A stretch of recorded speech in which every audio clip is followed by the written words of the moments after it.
أديس خوينة نعاكم كذكر كعبالا خوينة نعاكم كذكر عبصد خوينة نعاكم كذكر عبلبيا خوينة نعاكم كذكر نفقد قرر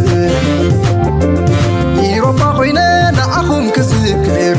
إسرائيل خوينة نعاكم كذكر كندا خوينة نعاكم كذكر أمريكا خوينة نعاكم كذكر بنفقد حلم تعيتي دلي عدي أبسدت الودي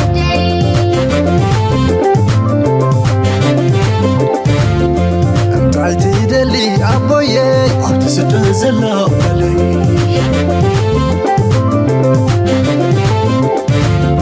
نبتكلنا عدي تحمسي بلي أسري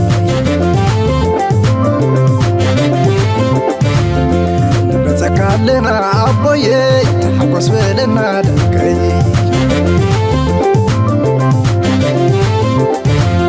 نبتكلنا أبوي نبتكلنا عدي يمزون اللو دكي نبتكلنا أبوي نبتكلنا عبز حداس عمد متي عنس ملس عدي حتتني تشاسلني ملاكي عبز حداس عمد متي عنس ملس عدي حتتني تشاسلني ملاكي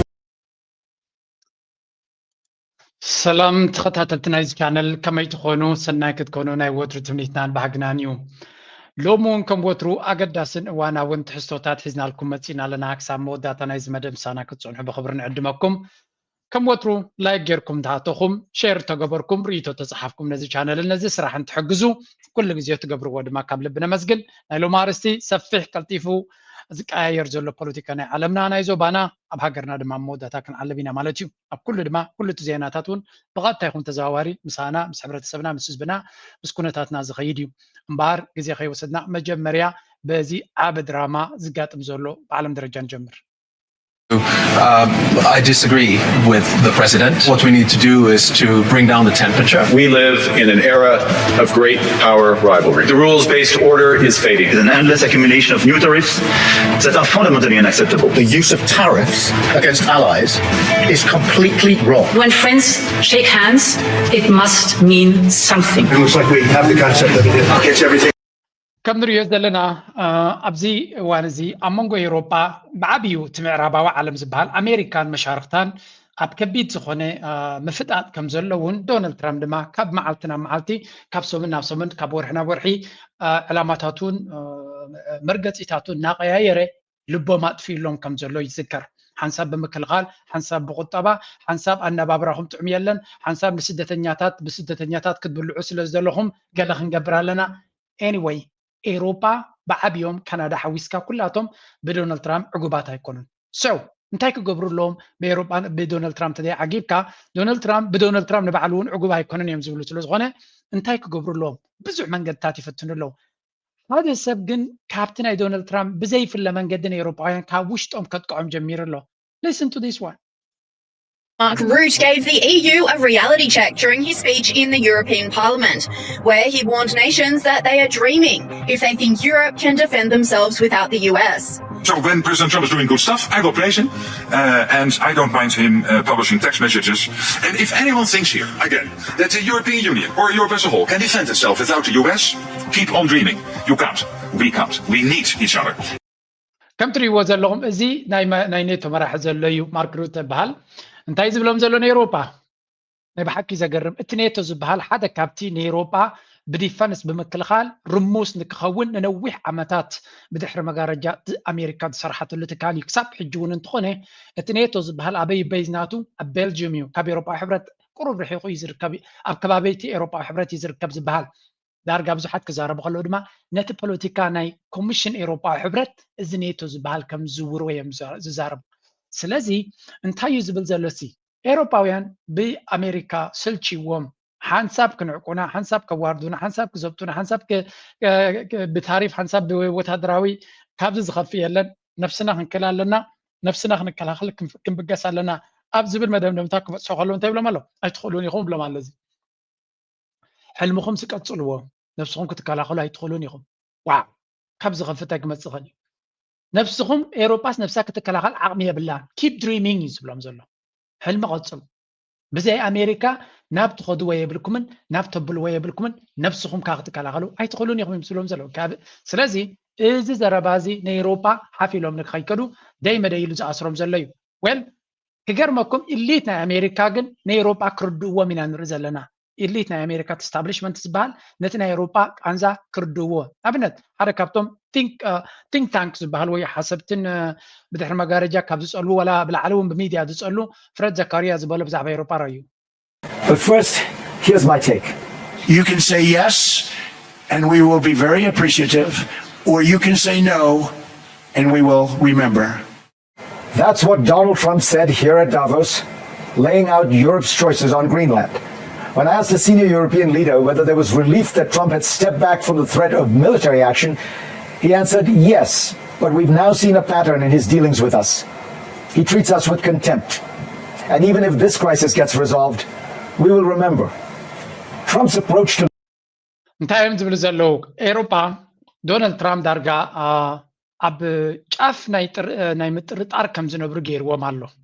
ولا كوا أب دافوس مسيو نغرينلاند بحيل كوز دا يكونكم بمبال قرب كتنفسو كم تجبرهم أتي أنواد جن أوريدي غير ويو مغنياتو كوز دا كم زدلي كل عينة مفرراه غير لوميو سلازي هجوون انتخوني أي وزدان يزبل زلو كوزا سلدي يكون زي يكون وين حيل خط كم سلزي كل ويون بزحات كم كيلاتات كم زولو زلو ناي أوروبا تقاوم ده يكون أفريه وزلو انتاي دا عبد الحر مجارجة سنتنا أمريكا سلطان نايت بريزيدنت حصوركو قبرولو سلز جمرو establishment نا أمريكا عبد الحر مجارجة استقبرو زلها نا أمريكا أبنا وح جزء كده خماس غلي سلز تتنقع قبلو سلز جمرو ده أمبر نا أوروبا زربان حدنتن ويون أين هبن ذي الكاتقاوم يكونن سلز أوروبا ينتردي ومالت جيم دونالد ترامب جزية كتب مخانو كنتات كتعرارن ريوك من الله سخل مخانو تردي ومالو سلز تاي قبرو لهم أوروبا بقول من قدي كم زنيتو زولو زي كونه كال من قدي كناديو كقول لهم هذا كابتي زعبي بزعق زي بسزار من على دونالد ترامب من تاني يقنع لهم كزارة بخلوا سمعوها. The reason that Trump treats European leaders like this is because he thinks they're weak. And if we want that to stop happening, there's only one thing we need to do, which is to build up our own defences, because in the end he is not going to respect people who can't defend themselves. The old idea of an international order with انتهي زبل زلو بحفشة دريهم زي أبحد ناي بي بي سي بانل مسيوم سزار ربويو دونالد ترامب سلمنتاي ني أوروبا ينعقالو سلمنتايو أبزع جزء كم زعينة فتنتات زقبرنا زلو زبل نحنا بزانشتاي عقمنا دبزعنا يو كبيت فلو يفلتاتن بالحنونة اللي كاني أغنياتو دونالد ترامب أبحيلت رايزة أمن نحيال رايا خبروت زب كبرناتو معك أنا ناي كبر كبكان يا هي بكام حبتام كتكون لك أزي خابتام ويون حيال كتكون لك حيال مال دما كتبا وحيل بزح يقدسوني وتهدرا وحيل كل وكالو كتبا حيلون يد النغيو كبر له ويقن وتهدرا وحيل دما أزي قداسيو نابنا دونالد ترامب نمن يخبر ندحري لكم لعلو كل زخبرا أبزي وانسي تاقان دسال تشاينا قنا خبروت له قبل تشاينا زقبرو زلو عند رازي دروتيو كل إن راشا بقول طبعا مسوت ودا درا يكونت جن راشا ناي نداد ناي كالن حبت خمسة لو يفلت نيكولا روا عقمنا تخبناتهم كم زعبي يفلت وتهدرا حيلنا تادما أب حجي أوروبا نيتو أمريكا بمولون فتينو مو كسر ويكالو سلازي راشا حيال وتهدرا عقم خمسة لو بقفو بزح زينا جيروا من أوروبا يدخلوا ونيهم يلبون كالن من أخبر نهجرات عرب كاش لهم جنزب لهم they are rich يزبلهم أزيهم عبتاماتيو يزبلهم جنزب لهم ثم راح دينايتن هجراتهم نجاوس سعودية بلو UAE بلو إمارات مالتي قطر بلو كلهم زيهم جنزب زلهم ما يخبري أوروبا غير جنزب فلوي جنزب يبلهم تمنجستات مبزحتو أبشافناي كلو لاوز اللي تمنجستاتنا كلهم وتهدروا عملاتهم أزيد تخمي سلزي بز بكلت ينسو كم مخبرنا بزت كملو سلزي بلهم أوروبا بزوان زي بخمي يقلنا عند فيرنان كم معلتنا معلتي الدباب النغيرة من قدنا غيره كداخمنا زفتن زلو يوم زبلو ستراي جنا يكون ولا تي ميديا ناتو مسو تحويسهم كل جزء نيروبا كم يجرم يداخمو بخمي كان داخمن خلنا بلو كنا جروا يوم زبلو زلو سلازي at the end of the day أوروبا كنا تاتهم كعريل لهم كنا تاتهم كعريل ما زين ريزلنا نايب على نيتو زجبروا زلو زربا سمعوه. He then gave a warning saying if Europe wants to go at it without the US, it will cost them.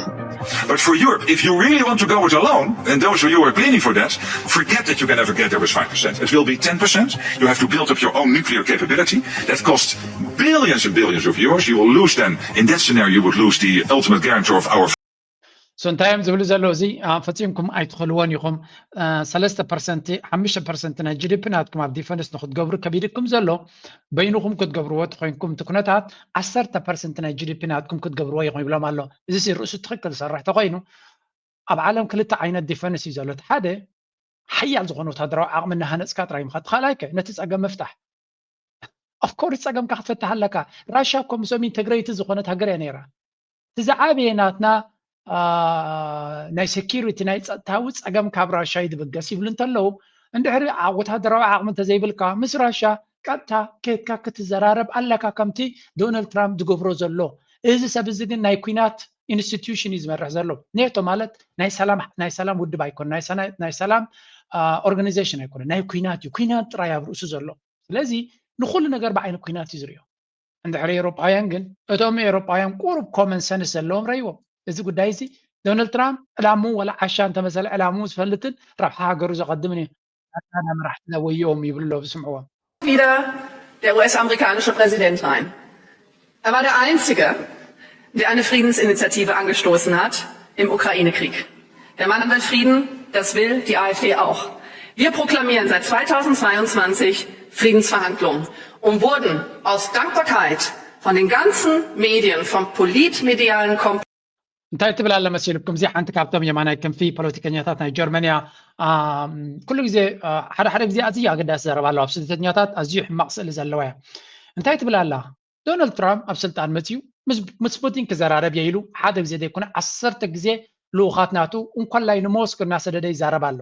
ኣብ 2022 ኩናት ምስ ጀመረ ንሕና ከም ሓደ ፓርቲ ናይ ኤውሮፓ ናይ ጀርመን ኣቶም ሰባት ፑቲን ውጋዊ ጅሎ ወሪሩ ሒዝሎ ስለዚ بحيل ترى يكون بحيل حراي يفتن له أبط أولاد ما زررب كن جمرة لنا مزبلنا ناي بوتين لوخات كابوتين بفولي مستير جنزب زرع بزلو ناي بوتين كادرتات ناي بوتين سكوتات نتبعلنا كومية لهم وردات قبل علينا زورة ديلو عمتات أني حمدما دونت ناي أمريكا بريزيدنت مس بوتين كزرارب يكبل كله حجين تايب له استابليشمنت لهم شبوق ጽቡቅ እዩ ብዝራብ ኣድላይ እዩ ስለዚ ኤውሮጳ ዝበሃል ብፍጹም ኣካይዳ ናይ ፖለቲካ ዝጠፍኦ ወይ እውን ኣንፃር ረብሕኡ ንክኸይድ ዓጢቑ ዝተበገሰ መርሕነት እዩ ዘለዎ እያ ትብል ዘላ ስለዚ ኣብዚ ጉዳይ እዚ ቤላ ጌራ ንመራሕና ታኸ ብፍላይ ነቲ ናቶም ቡንደስካንስለር ጌራ ተሃርሞን ተትርዩ ኸ ምክንያቱ አንጻር ረብሖም ዝኸዱ ከምዚኦም የለን ይላል Setzt euch doch mal an den Tisch und redet miteinander und verhandelt einen Frieden. Wie könnte sowas aussehen, um das unsinnige Sterben zu beenden? Dadurch haben wir, durch Präsident Trump, eine echte Chance erlangt. Und was macht diese Bundesregierung und die Vorgängerregierung seit Jahren? Zusammen mit den ganzen anderen europäischen Regierungen, mit einem Macron, mit einem Starmer, mit einer von der Leyen. Sie hintertreiben jede Friedensbemühung mit Russland und der Ukraine. Das muss man sich mal vorstellen. Und dann geht diese Bundesregierung noch dahin und gibt keinen Mucks ab, wenn ihr بحق تزرباناتهم ኣብ ጀርመን እቲ ፖለቲካዊ ስምዒት ወይ እውን ፖለቲካዊ መረዳእታ ናይ ጀርመን ቁጠባ ሓደጋ ወዲቕዎ ደሎ ፑቲን ውግእ ኣብ ዩክሬን ስለ ዝገበረ ይኮነን እንታይ ደኣ ኣብ ኤውሮጳ ኣብ ጀርመን ዘሎ መርሕነት ሓደ ቀዳማይ ተሓታቲ ናይቲ ቁጠባዊ ቅልውላው ናይ ጀርመን ምዃኑ እዮም ዝዛረቡ ብፍላይ ፓርቲናታ እንታይ ትብል ዘላ ኣሜሪካ ንረብሓ የማንን ፀጋምን እናተፃፍዐት ከላ ንረብሑ ዘይሰርሕ መርሕነት ኣብዚ ሃገር ኮፍ ኢሉ ኣሎ ኣብ ነፍሲ ወከፍ ኣጋጣሚ ኣብ ዝሓለፈ ኦልሞስት 4 ዓመት ኩናት ናይ ዩክሬን ነፍሲ ወከፍ ናይ ሰላም ተበግሶ ናይ ጀርመን መራሕቲ ናይ ፈረንሳይ መራሕቲ ናይ እንግሊዝ መራሕቲ ነፍሲ ወከፍ ኣብ መንጎ ዩክሬን ራሽያን ክግበር ዝኽእል ናይ ሰላም መንገዲ ከፍርሱን ንዑ ክዘርጉን ንዝኾነ ይኹን ተበግሶ ናይ ሰላም ድማ كم سيطاناو تبغسونا جبرو كسرحو تصنيهم إلهم حجيجن حلوف حليفو ني دونالد ترامب نتناي سلام مسرح أبي يوكرين جمر كاب جخد فيك ودعيه يبللو 4 عامات قطباناتهم زق مسبلو ني يوكرين حدا قامس فطرو لومي ترديوم الله زياتهم سي نيناتنا ندادي وي غاز بحصور كاب يوكرين دمص الناس نبره نزهرمه حيلون كفتشو مني غيرو انتاي غاطي مسلم انتاي زغاطي ميلوم كحتو زيكلو رموسات مرحتينا حزنا مبش كمان بانفستيجيشن كيكادلو تطو زبل زيا زربا زير تعمل Die fehlende Zufuhr von günstigem Erdgas schädigt nicht nur Deutschland, es schädigt ganz Europa, aber Deutschland am meisten. بحق تزرباناتان جرمناويان ولع زبليو قطبا خازر مست تبقسوتاتنا تجبره سقيلهم زريون دلاجسون مراحت سلزلونا حقنا كيسلطنا ابز خدنا وردت كغاطمنا يمزول زلو اوروبيان I think تي كنتات حجس تردومي مسلو هذا كابتي قرب تساز هبز قبرو زلو زبحال زلو it's a little bit too late but maybe sometimes also up to gizu زخونه نجر كتجبر كالك هذا كابتن قبر لنا زلو زلو زي The mother of all deals. The leaders of India and the European Union coming together in New Delhi to announce a huge new trade pact reached after 2 decades of negotiations. That deal announced in the last half hour or so as EU leaders headed there to rubber stamp it. The aim to help shield against challenges from the world's 2 leading economies, the United States. كم تري وزلهم هاجر أوروبا جميركا كلاتهم مرحتي كاب من يهدملو كاب نا أمريكا سجعتنينت ديبندنسي بلو اب امريكا تزقعهم زخدو زنبر بقطبا مخنياتو تمصقع بتعريفن بقلن لبوم تطفالهم سلازل امريكا مس هندي حدا ازيا قداسي عابز خونه ناي نقدي ديل تغيرو خمزلو يزنغر زلو زدما The EU President Ursula von der Leyen spoke as well. Let's hear exactly what she had to say. We did it. We delivered the mother of all deals. We are creating a market of 2 billion people. And this is the tale of 2 giants, the world's 2nd and 4th largest economies, 2 giants who choose partnership in a true win-win fashion. It will create levels of growth that neither انتي تبلالا مسندي حدا عبي تريد ديل غيرهم كم زلون زي دما نتي كونتات ناي اوروبان هندن عبي قداسنت كم صوزغل ني اوروبا دما كاب تشاينا راشان كاب تشاينا امريكان تن قداميتن كاليتن عبيت قطابات عالم دايفرسيفاي غيرام سندي عبعداغا كون زخل مسو حدا عبي ناي نقد ديل غيرو مالو هندن بعلو بامريكا دصفع زلو بتعريفن بقلن مره صقت مصيو زلو غداون وريدو زلو قطبا سل زخونه نساتون كاب امريكا نمهدام زغبرو زلو يو زنتاي زريكا بزحات هجرات كاب امريكا نمهدام قدم حجكو غبرو دلونا زي نبروم نغرات يغبرلو معناتو اتتعبيت بوغن امريكا دمصوم زلو قلت زخونه تعبيتيو ابسمعوا Sounding a very blunt warning to the EU during his address to NATO at Davos. Daddy can be great until you misbehave. Then you need him to whip you into shape. Sometimes the Europeans think they can run things on their own. We don't know if that's nostalgia or delusion, but it's a زتري والله دونالد ترامب قصال دسمع ميديا فوكس ميديا ان تايمز بلو زلو نيتو كبر ما مرحتنا اوروبا دونالد ترامب دادي لهم ابو بابا يلهم ስለዚህ بابا تبلو زلهم حدا ግዜ كارمكم يخلي سرعه تدي حليهم يبلو مال بتقالاتهم غيرهم دما كصفعوهم ስለዚህ ኤውሮፓውያን حدا ግዜ ካፖውተታዲዩ ዘይ ምስተዋዓል ዲ بسمعت حفكو فيلم زي كون نغرات كغبرو كفتنو خلو نحنا متينا مسمر كنتحزم حلافنتنا يو يزبل زلو كغرمكم ازي دمات دونالد ترامب زغبرو زلو ولا ببوليسي درجاون اب منغدي فايس بريزيدنت ناتو كاب سلطان زحز ابت مونيك سيكوريتي كونفرنس مجمريا متيو اوروبا منغدكم سعيدكم عليهم منغدكم استخاخلو زبلوهم ስለዚህ again تكونتات كابينا بي خيتكم زلو نمغنزاب زاكل ስለዚህ اوروبا ናብ ካል ገጾም ካድሙ ናብ ካል ገጾም ኮጹ ክፍትኒዮም ኤውሮፓ ኮሙ ካናዳ ኮሙ ዩኬ ድማ ሌተስት ናብ ብሪጣንያ ክኸይድ ምዃኑ ይነገራሎ The first and last time Keir Starmer met Xi Jinping was on the sidelines of the G20 in Brazil 2 years ago. Before that, British and Chinese leaders had not held a formal bilateral sit-down for 6 years. كم نريد زلنا كاب جزية ناب جزية حجرات مشاركة أمريكا ناب تشاينا قصهم كادمو يوم زراعي زلوا ناب تشاينا عندما كنا قنتنا استراتيجيك ناي سكيورتي سقعتنا قال ملك كم تنا أمريكا وينهم زبلوا وزنا برو تحكي يري ولو مس تشاينا ديل كجبر كم زلوا درو ናይ ካናዳ መራሒ ነቲ ክገብሮ ዝፈተነ ሓደጋ ካብ ኣሜሪካ መፅኡ ስለ ዘሎ ዳግመ ግምት ክገብረሉ ተገዲድ ኣሎ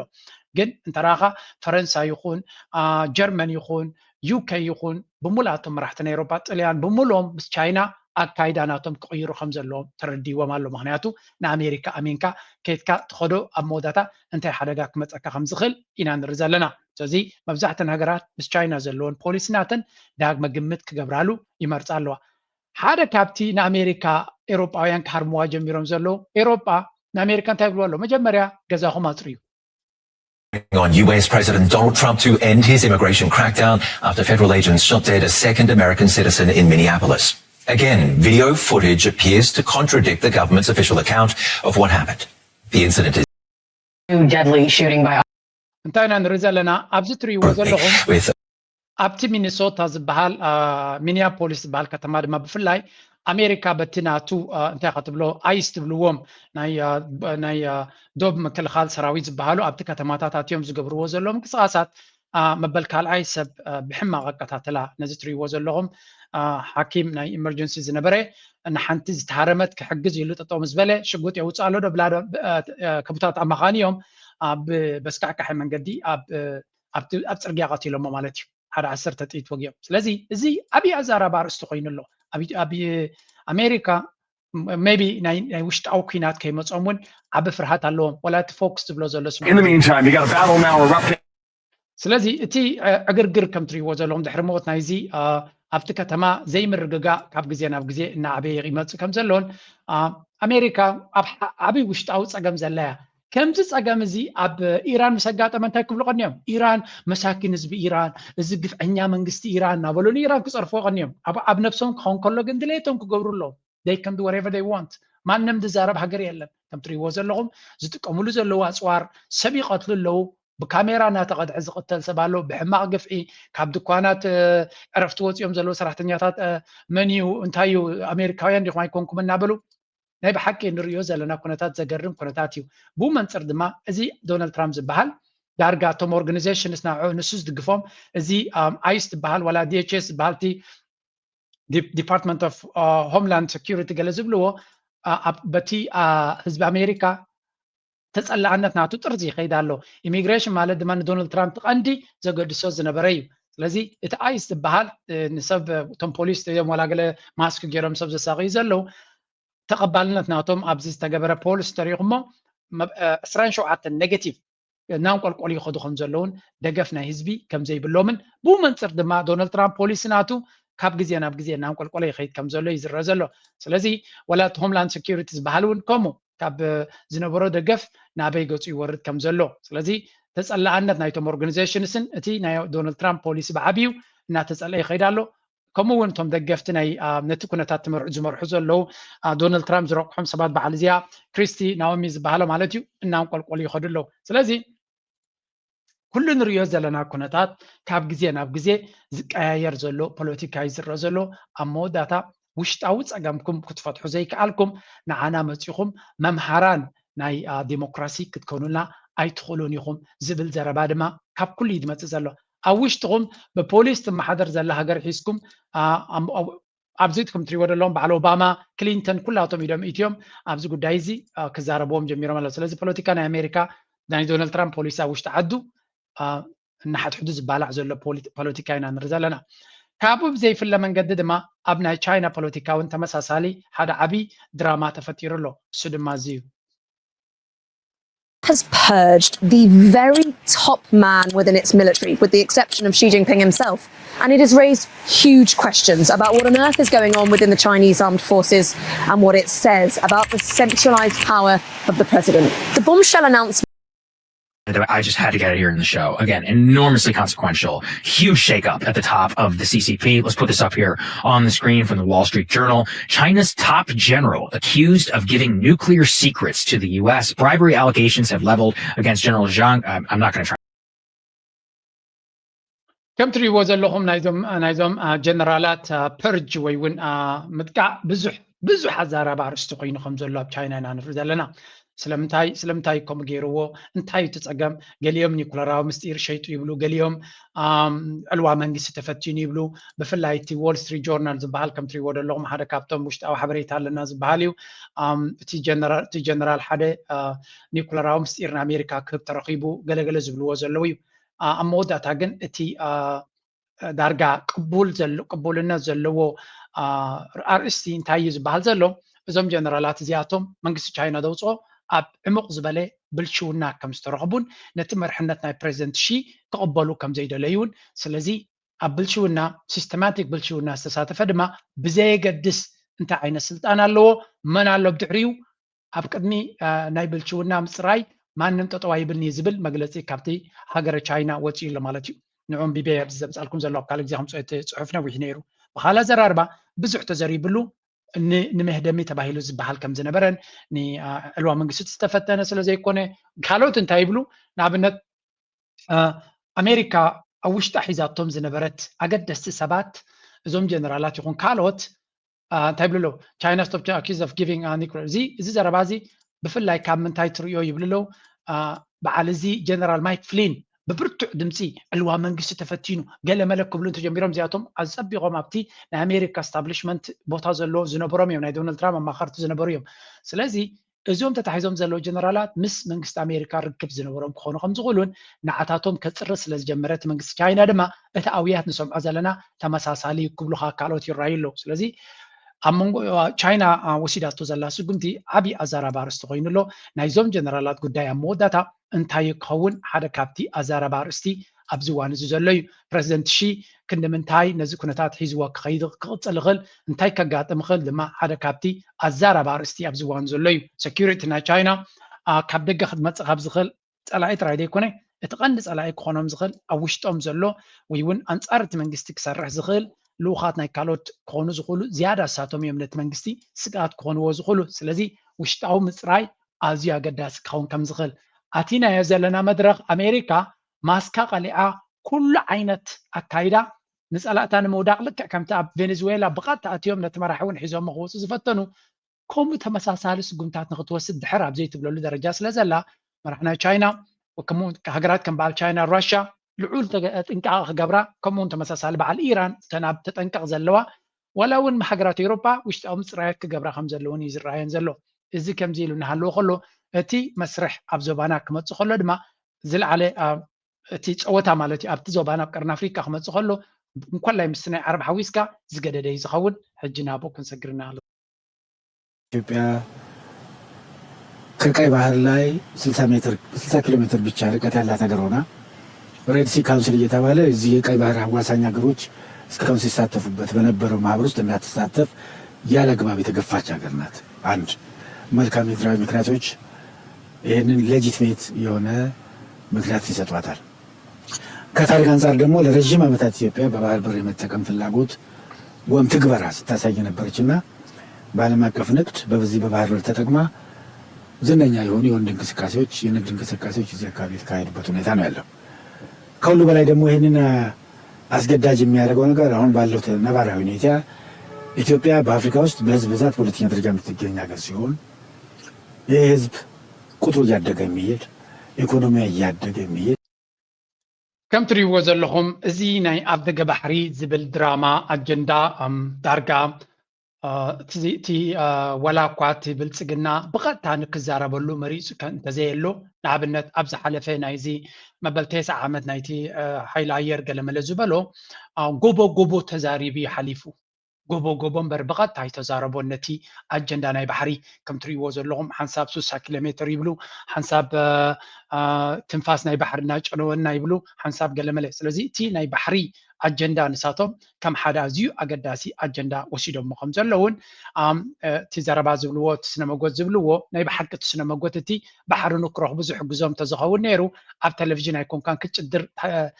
ዓመታት ትሕልፍ ቤት ፍርዲ ኢኻ ትኸይድ ስለዚ ናይ ጂኦግራፊ ተበፃሕነት እንተለኩም ኮይኑ ታሪካዊ ብፅሕነት እንተለዎም ኮይኑ ካልእ ህልው ኩነታት ህዝብኻ ስለ ዝበዝሐ ባሕሪ ግባእካ ልኡላዊ ባሕሪ ናይ ካልእ ሃገር ክትወስድ ኣለካ ከምኡ ዝበሃል ሕጊ የለን ዓለም ለኻዊ ሕጊ ዕድል እንደዝህቦም ነይሩ እንታይ ክገብሩ ኮፍ ኢሎም ኣብ ቴሌቭዥን መፅኦም መስኮት ናይ ቴሌቭዥን መፅኦም ንጎምሸትን ዘፅሙና ዝኾነ ነገር ክገብሩ ዘይፍትኑ ወይውን ካለ ነገር እንተለዎም ኮይኑ ብሕጋዊ መንገዲ ድዩ ብዓለም ለኻዊ አካይዳ ድዩ ኢንተርናሽናል ሎ ድዩ ገለ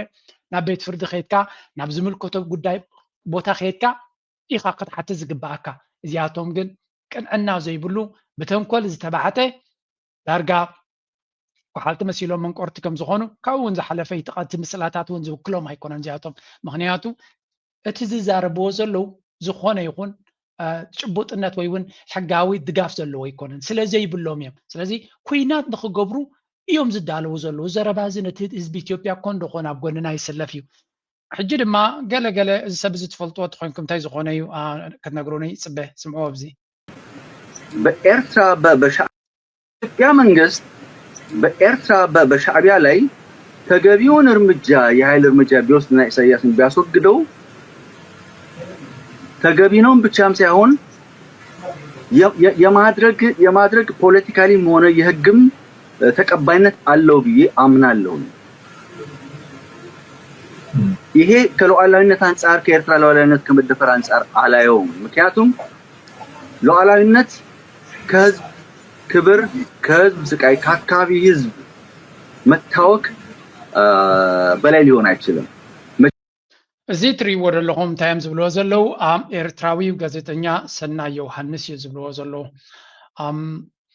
ኣነ ነጊረ እንታይ ዝብል ዘሎ ንኢትዮጵያ መንግስቲ ኢትዮጵያ ሲ ንሰላም ወይ ንረብሓ ተባሂሉ ንህዝቢ ደገለዶ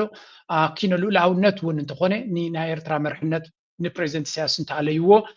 ኣገዳሲ ወይ እውን ፅቡቅ እዩ ኢሉ ዝምግት ዘሎ ኣብ ናይ ኢትዮጵያውያን ሚድያ መፅዩ ብዙሕ ዓይነት ክድዓትን ብዙሕ ዓይነት ጥልመትን ብዙሕ ዓይነት ሃገራዊ ክሕደትን ከም ዘሎ ንፈልጥ ኢና ኣነ ግን ኢለ ሰብ ክቃወም ይኽእል እያ ፖለቲካ ወይ ኣብ ገለ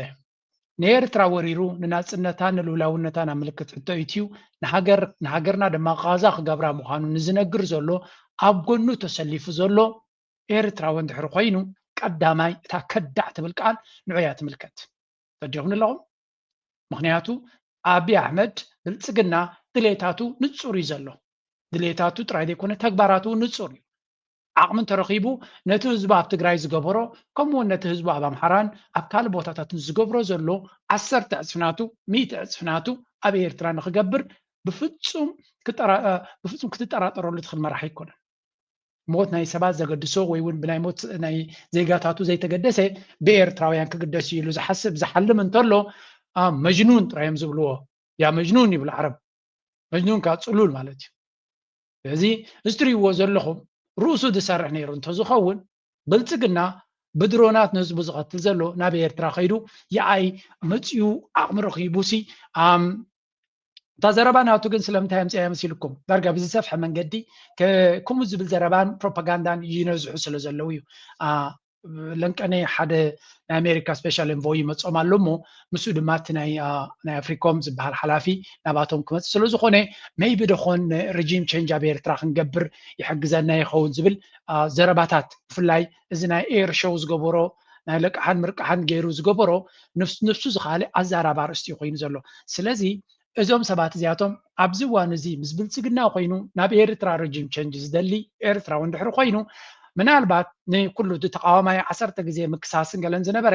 ብትክክል ነቲ ሃገር ሓደጋ ክፈጥሩ ዝኽእሉ ኣነ ኩሉ ግዜ ከምእየ ዝብል ሓደ ሰብ መሰል ኣለዎ እዩ ንፖለቲካዊ ኣካይዳ ክቃወም ምስ ፀላኢ ኮይኑ ነቲ ሃገር ከፍርስ ብፍላይ ድማ ንሃገራዊ ረብሓ ናይ ኤርትራ ንናፅነትን ልኡላውነትን ሃገር ናይ ኤርትራ ከፍርስ ምስ ዝደሊ ሓይሊ ተበጊሱ ብሓደ ክሰርሕ ዝፍትን እዚ ተቀዳማይ ቀይሕ መስመር ሰጊሩ ዘይኮነስ ሰጋጊሩ ዘሎ ሓደገኛ እዩ እዚ ድማ ናይ ታሪክ ሕቶ እውን ክህልዎ እዩ ምክንያቱ ኣብይ ኣሕመድ ከምዚ ዓይነት ድጋፍ እዩ ዝደሊ ዘሎ ካብ ኤርትራውያን ተረኺቡ እንተኽኢሉ ነዚ ድማ ኢና ኣትሪርና ክንቃወሞ ኣትሪርና ጠጠው ክንብለሉ ዘለና እዚኦም ከምኡ ዝገብሩ ዘለዉ ድማ ፍንፉናት ጥራይና ክንብሎም ንኽእል ትዘገርም ናብ ብልፅግና ከይድካ ናይ ሓደ መዓልቲ ቸይቸይ ክብሉልካ ይኽእሉ ኮይኑ ቪድዮካ ከምዚ ገይሮም ሸር ክገብርዎ ይኽእሉ ኮይኑ ንስኻ ግን ዘይሃስስ ታሪክ ኣብ ልዕሊ ኤርትራውያን ኢኻ ትፍፅም ዘለካ እቲ ዘገርምካ ዝወድቕ ስርዓት ኢኻ ትድግፍ ዘለካ ጥራይ በልዎ ነዚ እቲ ትድግፎ ዘለካ ስርዓት ፅባሕ ንሕቡን ክትብል ኢኻ ምክንያቱ ንባዕሉ ኣማኢት ኣሽሓት ሚልዮናት ህዝቢ ኣብ ኢትዮጵያ ኣንፃሩ ይቃለሱ ሚልዮናት ስለዚ ንህዝቡ ድሌታት ህዝቡ ክገብር ዘይከኣለ ዶብ ሰጊሩ ንኤርትራ ተኣክል ሉል ዝኾነት ሃገር ወሲዱ ሲ ንዓኻ ንበዓል ንዓኻ ምናልባት ኣብቲ ትነብሩሉ ዘሎ ማይነ ናበይ ነብራላ ኣዲስ ኣበባ ንሽተይ ኦፊስ እዩ ብናሓንቲ ሰሙን ድሕሪኡ ግን ጉድባይ ክብለካ ሃይልሳሰም ኮሚን ገይርዎም ዝኾነ ነዚኣቶም ኢና ክንቃወም ዘለና ከምዚ ዓይነት ኣተሓሳስባ ዘለዎም ኪኖ ሓፁር ይደርበዩ ኢልካ ከተሓልፎም ካልእ ኣነ ኣብ ዝሓለፈ ሓንቲ ዘረባ ሂበኩም ነይረ ግብፃውያን ግን ሓደ ግዜ ምስ ኤርትራ ተናቢቦም ዝኸዱ ግብፃውያን ምዃኖም ይርኢ ኣለኹ ዋይ ስምዑ ብዚ የጨመረችው ያለችው ለዛ مساعدات الماليه والعسكريه تتدفق لأديس أبابا ስለዚህም ለኢትዮጵያ ወይም ለአዲስ አበባ ከፍተኛ የሆነ የጦር ኃይልና ገንዘብን ማፍሰስን ተያይዘዋለች النية بإهداء الميراج هي ضبط هذا المسار الانتقامي ስለዚህ በአጠቃላይ ይህ የኢማራት ሚራጅ ስጦታ ለኢትዮጵያ የሚያሳየው ግብፅን በከፍተኛ ሁኔታ ልትበቀላት አስባለች ማለት هو استقرار المنطقه اللي مش ناقصه حروب جديده ኣብዚ እንታይ ኢልና ነርና እዘን ትሪእዎ ዘለኹም ሚራጅ እስራ ሚራጅ 2000 ዝበሃላ ነፈርቲ ንኢትዮጵያ ንብልፅግና ኢማራት ሓገዝ ከም ዝሃበቶ ዝገልፅ ሓበሬታ ሂብና ነርና ዝሓለፈ ስለዚ ኣነ ቁጥዕ ናተይ ገሊፀ ነይረ ተቆጢዐ ምክንያቱ እዚ ኢማራት ዝበሃል ካብ ብዙሕ ቦታ ይግለፍ ስለ ዘሎ ካብ ኢትዮጵያዊ ምንታን ንኸይግለፍ ንብልፅግና ኩሉ ዝከኣሎ ክገብረሉ ምዃኑን ዕምቆ ዘለዎ ሽርክነት ምስኡ ክገብር ስትራቴጂክ ዴፕስ ዘሎ ብላብላ እናበሉ ኩሉ ዓይነት ክገብርሉ ይኽእሉ እዮም እዚ ዓይነት ሓገዝ ድማ ንዓና ቁጥዐ ይፈጥረልና ልክዕና ከማና ድማ ንመን ቁጥዐ ፈጢሩሎ ልክዕ ከማይ ግብፃውያን ሚድያታት ድማ ከም ትሪእዎም ዘለኹም እዚ ኢማራት ዝበሃል ምሳና ዝሰርሕ ኢና ግዳ ምስ ኢማራት ርክብ የብልናን ግብፃውያን ግን ከመይ ገይሩ እቲ ኢማራት ዝበሃል ምሳና ክሰርሕ መሻርክትና እዩ እናበለ ንዓና ነታ ቀንዲ ስትራቴጂካዊት ተፃባኢት ናትና እሞኻ ቀንዲ ፀላእያ ንዓና ዝኾነት ረብሓና ክትሃሲ ጎረሮና ክትሓንቀና ብጎረሮና ክትሕዘና ትደሊ ዘላ ሃገር ዕስራ ነፈርቲ ኩናት ዝህቦም ዘሎ እዚ unacceptable እዩ ስለዚ UAE counter move support Ethiopia sea access ambitious ኢማራት ዝበሃል ድማ እሱ ጥራይ ኣይኮነን ናይ ገርዲ ሕቶ ጥራይ ዘይኮነስ ኢትዮጵያ ኣብ ደገ ባሕሪ ንኽትረክብ ትገብሮ ዘላ ሕልሚ ቀንዲ ደጋፍናቱን ፋንድ ዝገብሮ ዘሎን ከዓ ኢማራት ይብልለው እዚኣ ድማ እዚኣ እያ ታንደልያ ዝነበርና ኣነ ከም ኤርትራዊ ዝደልያ ዝነበርኩ ግብፃውያን በቲ ኣካይዳ ናይ ኢማራት ዝያዳ ክህሮሙ ክኽእሉ ኣለዎ ምክንያቱ ኢትዮጵያ ናብ ባሕሪ ምኻድ ማሕረቲ ንኤርትራ ኣዝዩ ሓደገኛ ኣተሓሳስባ ናይ ኢትዮጵያ ኢና ንብሎ ንወራሪ ንውግን ክወስድ ዝኽእል ኤርትራ ድማ ክትዋጋዓሉ ትኽእል ጉዳይ ባሕርናታ ሉላውነታ ንኽትሕሉ ክትዋጋእ ትኽእል እያ ኤርትራ ነዚ መፃ ፈተና ማለት እዩ ግብፃውያን ድማ ኣብ ርሑቕ ከሎ ቀይሕ መስመር እዮም ዝብልዎ እዚ ስለዚ ኤርትራን ግብፅን ኣዝዩ ዝተቀራረበ ስትራቴጂካዊ ረብሓ እዩ ዘለዎ ምክንያቱ ኤርትራ ሉላውነታ ክጠቅም ታሪካዊ ግዴታ ኣለዋ ሃገራዊ ግዴታ ኣለዋ ግብፂ ድማ ረብሓናቶም ኣብ ይምርኮስ እዩ ስለዚ ኤርትራ ሉላዊት ንኽትከውን ብፍላይ ብኢትዮጵያ ናብ ባሕሪ ገፅካ ዝግበር ሕልሚ ቀንዲ ፀላኢትናቱን ኣንፃር ጥጦ ትብልን ግብፂ እያ ስለዚ ከም ትሪኦም ዘለዎም ግብፃውያን ኢማራት ንኣብይ ኣሕመድ ዝዕጥቕዎ ዘለው ንግብፂ ንኸዳኹም እዮም ዝብሉ ዘለው ስለዚ ኤርትራውያን ድማ ከምኡ ኢና ንሪኦ ኢልና ኢማራት ንዓና ፀላኢና ስለዝኾነት ንብልፅግና ነፈርቲ ኮነ ካል እንተሃበቶ ዘገርም ኣይኮነን ምክንያቱ እቲ ኩሉ ናብ ባሕርና ዝግበር ዘሎ ሕልሚ ናይ መን ምዃኑ ኤርትራዊ ኩሉ ኣብዚ እዋን ዝበርሂሉ ኣሎ ግብፃውያን ግን ምስ ኢማራት ኣይወድኡ ነይሮም ኣይተባተኹን ነይሮም ሕጂ ኣብቲ ምብታኽ ገጾም ይኸድሎም Arab League violations Egypt frames UAE stance as betrayal of Arab agreement ስለዚ ኢማራት ትገብሮ ዘላ ኢማራትን ግብፅን ክልቲኦም ኣባላት ናይ Arab League እዮም Arab League ድማ መሰረት ናቱ ወይ ሄድ ኦፊስ ናቱ ኣብ ካይሮ ግብፂ እዩ ስለዚ ኢማራት ከም ኣባል ናይ ዓረባዊት ሃገር ኣንፃርና ትኸይድ ስለ ዘላ እዚ ነቲ ናይ ዓረብ ዕላማ ወይ እውን መርገፂ ተፍርስ ዘላ ሃገር እያ ወይ እውን ነቲ ስምምዕ ተፍርስ ዘላ ሪስክ ፋክተር UAE investment in Egypt could suffer if public anger rises እዚ ማለት ድማ ኢማራት ብዙሕ ገንዘብ ኣብ ግብፂ ኢንቨስት ገይራላ ብኡ መንፅር ድማ ኢንቨስትመንት ናታ ኣብ ግብፂ ጥራይ ኣይኮነን ክሳራ ከጋጥሞ ዝኽእል ወላ እውን ኣብ ኢማራት ግብፃውያን 110 ሚልዮን እዮም ሃብታማት ናቶም ብብዝሒ እዮም ናብ ኢማራት ዝኸዱ ስለዚ ኢማራት ግብፅን ኢማራትን ዝገል ዘለዎም ስዑድያን ኢማራትን ዘለዎም ዝምድና በዚ መልክዕ ክቕፅል ከሎ ክንዲ ምንታይ ሓደጋ ክበፅሖ ከም ዝኽእል እዮም ዝብሉ ዘለው ስለዚ ኤርትራ ሶማሊያ ተርኪ ሳውዲ አረቢያ pulled into the rivalry America and Israel influenced noted ስለዚ ብልፅግና ወላ እኳ በይኑ ተሪፍ እንተሎ ብዙሓት ኪላታት ከም ዝብልዎ ዘለው እዚ ጉዳይ እዚ ናብ ብዙሕ መኣዝን ክሱጥ ከተሽርፎ ትኽእል ኢኻ ሓንቲ ካብቲ ኣነ ክሳብ መወዳእታ ዝደልያ ዝነበርኩ ናይ ግብፃውያን መርገፂ ኣብዚያ ነጥቢ እዚኣ ክበፅሕ ክኽእል ኣለዎ ባህላ እየ ነይረ ካልኣይ ናይ ግብፂ ጥራይ ንበይኑ እኹል ኣይኮነን ኢልና ነርና ስዑድያ ድማ በቲ ዝዓበየ ፖለቲከኛ ናታ ዝበለቶ ስምዑ this is getting very interesting ክንብሎ ከለና በዚ ይዝረአ ስለዚ እቲ ኩነታት ካብ ግዜ ናብ ግዜ እና ኣብ ኣገራሚ ደረጃ ይኸይድ ኣሎ ክንብል ከለና ኣብዚ ስምዑ ናይ ግብፂ ሚኒስትር ጉዳያት ናይ ስዑድያ ሚኒስትር ጉዳያት ወፃኢ ዝበሎ From our perspective is critical. The relationship with the UAE from our perspective is critically important. It's an important element of regional stability, and therefore the kingdom is always keen on having a strong, positive relationship with the UAE as an important partner within the GCC. Obviously, when it comes to Yemen, there is a difference of view. The UAE has now decided to leave Yemen, and I think if that indeed is the case, and the UAE has completely left the issue of Yemen, and the Kingdom of Saudi Arabia will take responsibility, I think that will be the building block for making sure that the relationship with the UAE continues strong and continues to serve the interests not just of both countries, but the region. እዚኣ ዘረባ እዚኣ ብብዙሕ እያ ትሽረፍ እዚ ትሪእዎ ዘለኹም ሚኒስትር ጉዳያት ወፃኢ ናይ ስዑድያ እዩ ዝምድና ምስ ኢማራት ዘሎ ኣብ ተሓተተሉ ምስ ኢማራት ዘሎ ዝምድና ስዑድያን ኢማራትን ዘለዎን ዝምድና ኣዝዩ ኣገዳሲ ኣብቲ ጋልፍ ስቴትስ ዝበሃል ወይ ከዓ ጋልፍ ሪጅን ዝበሃል ስለዚ ምስ ኢማራት ዘለና ዝምድና ኣገዳሲ ምዃኑ ንፈልጥ ኢና ናይቲ ዞባና ሰላምን ርግኣትን ንክረጋገፅ ተኮይኑ ድማ ኣብ መንጎ እዚአን ክልቲአን ፅቡቅ ዝምድና ክህሉ ፅቡቅ ምትሕብባር ክህሉ መረዳእታናት ናይ ስዑድያ ድማ ኩሉ ዝከኣላ ክትገብር እያ ስለዚ ብጉዳይ ናይ የመን ክንሪኦ ከለና ናይ ስትራቴጂ ፍልይ ኣለና ጥራይ ዘይኮነ ኢማራት ካብ የመን ወፂኡ ኣለኹ ኢላ ኣላ ስለዚ እቲ ወፂኡ ኣለኹ ምባል ብቃል ጥራይ ዘይኮነ ብተግባር ጠቕላላ ወፂያ የመን ክትረጋጋእ እንቅፋት ተዘይፈቲራ ተንኮል ተዘይፈቲራ ፀገም ተዘይፈቲራ ሽግር ተዘይፈቲራ ደን ስዑድያ ምስ ኢማራት ዘለዋ ዝምድና ናይ ምዕራይ ተኽእሎ ክህልዎ ይኽእል እዩ ቅድመ ኩነት እዩ እዚ ክፍፀም እዩ ማለት ዘይኮነ ቅድመ ኩነት እዩ ኣብ የመን እትገብሮ ምንቅስቃሳት ሓደ መዐቀኒ ናይቲ ስዑድያ ምስ ኢማራት ዘለዋ ካይዳ ከመይ ክኸይድ ምዃኑ ምናልባት እዚ ዲፕሎማስያዊ ዘረባ ስለ ዝኾነ ካብቲ ዲፕሎማሲ ውፅእ ኢሎም ካልኦት ኬላታት እንታይ ማለት እዩ ክብሉ ከለዉ የመን a test of sincerity, not a battleground of dispute. So the dispute in the UAE over Yemen remains ongoing. So as in Saudi Arab Minister of State Faisal bin Farhan Zubalo is not a passing diplomatic statement or an attempt to appeasement, but an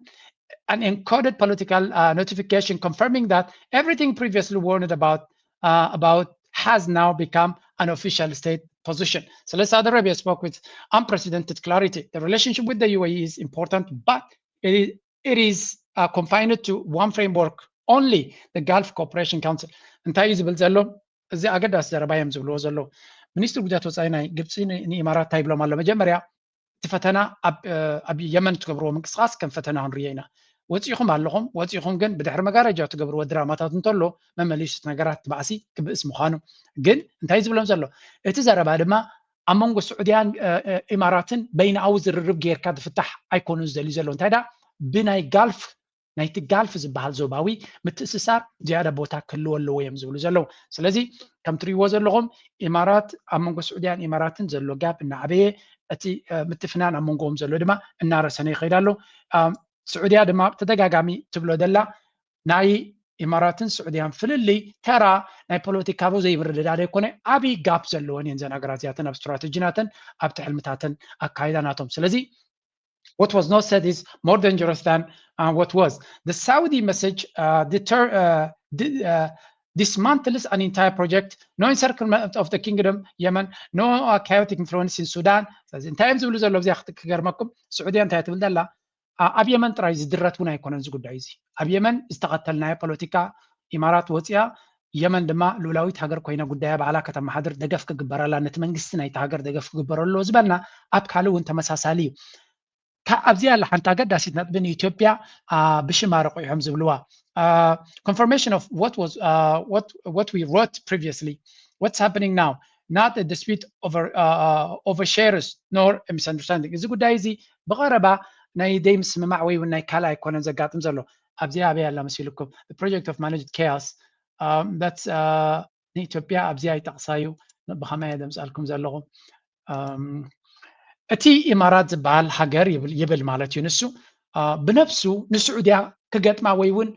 ከፈራርሃ ዝኽእል ኣይኮነን ግን እንታይ ይጥቀም ኢሉ ታክቲክ ኣላቶ ንኣብነት ኣብ ኣፍሪካ ክኾን ከሎ ኣብ ቀርኒ ኣፍሪካ ቀንዲ ንመን ሒዙሎ ኢሉ ንኢትዮጵያ ኢትዮጵያ ዲፕሎማስያዊ ፀብለልትነት ወይ እውን ሓይሊ ዘለዋ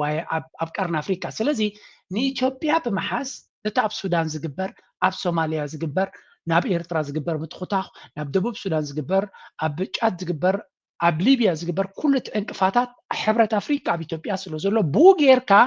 ሕብረት ኣፍሪካ ይኹን ኣፍሪካውያን ነቲ ናይ ኢማራት ክፋእ ከምዘይ ይከታተልዎ ትገብር ኣብ የመን ክኾን ከሎ ኣብ ሃገራት ዓረብ ወይ ኣብቲ ጋልፍ ስቴትስ ክኾን ከሎ ድማ ንእስራኤልን ኣሜሪካን ብምጥቃም ነቲ ስዑድያ ይኹን ካልኦት ክገብርዎ ዝኽእሉ ፀቕጢ ክገብረሉ ምፍታን ስለዚ በይኑ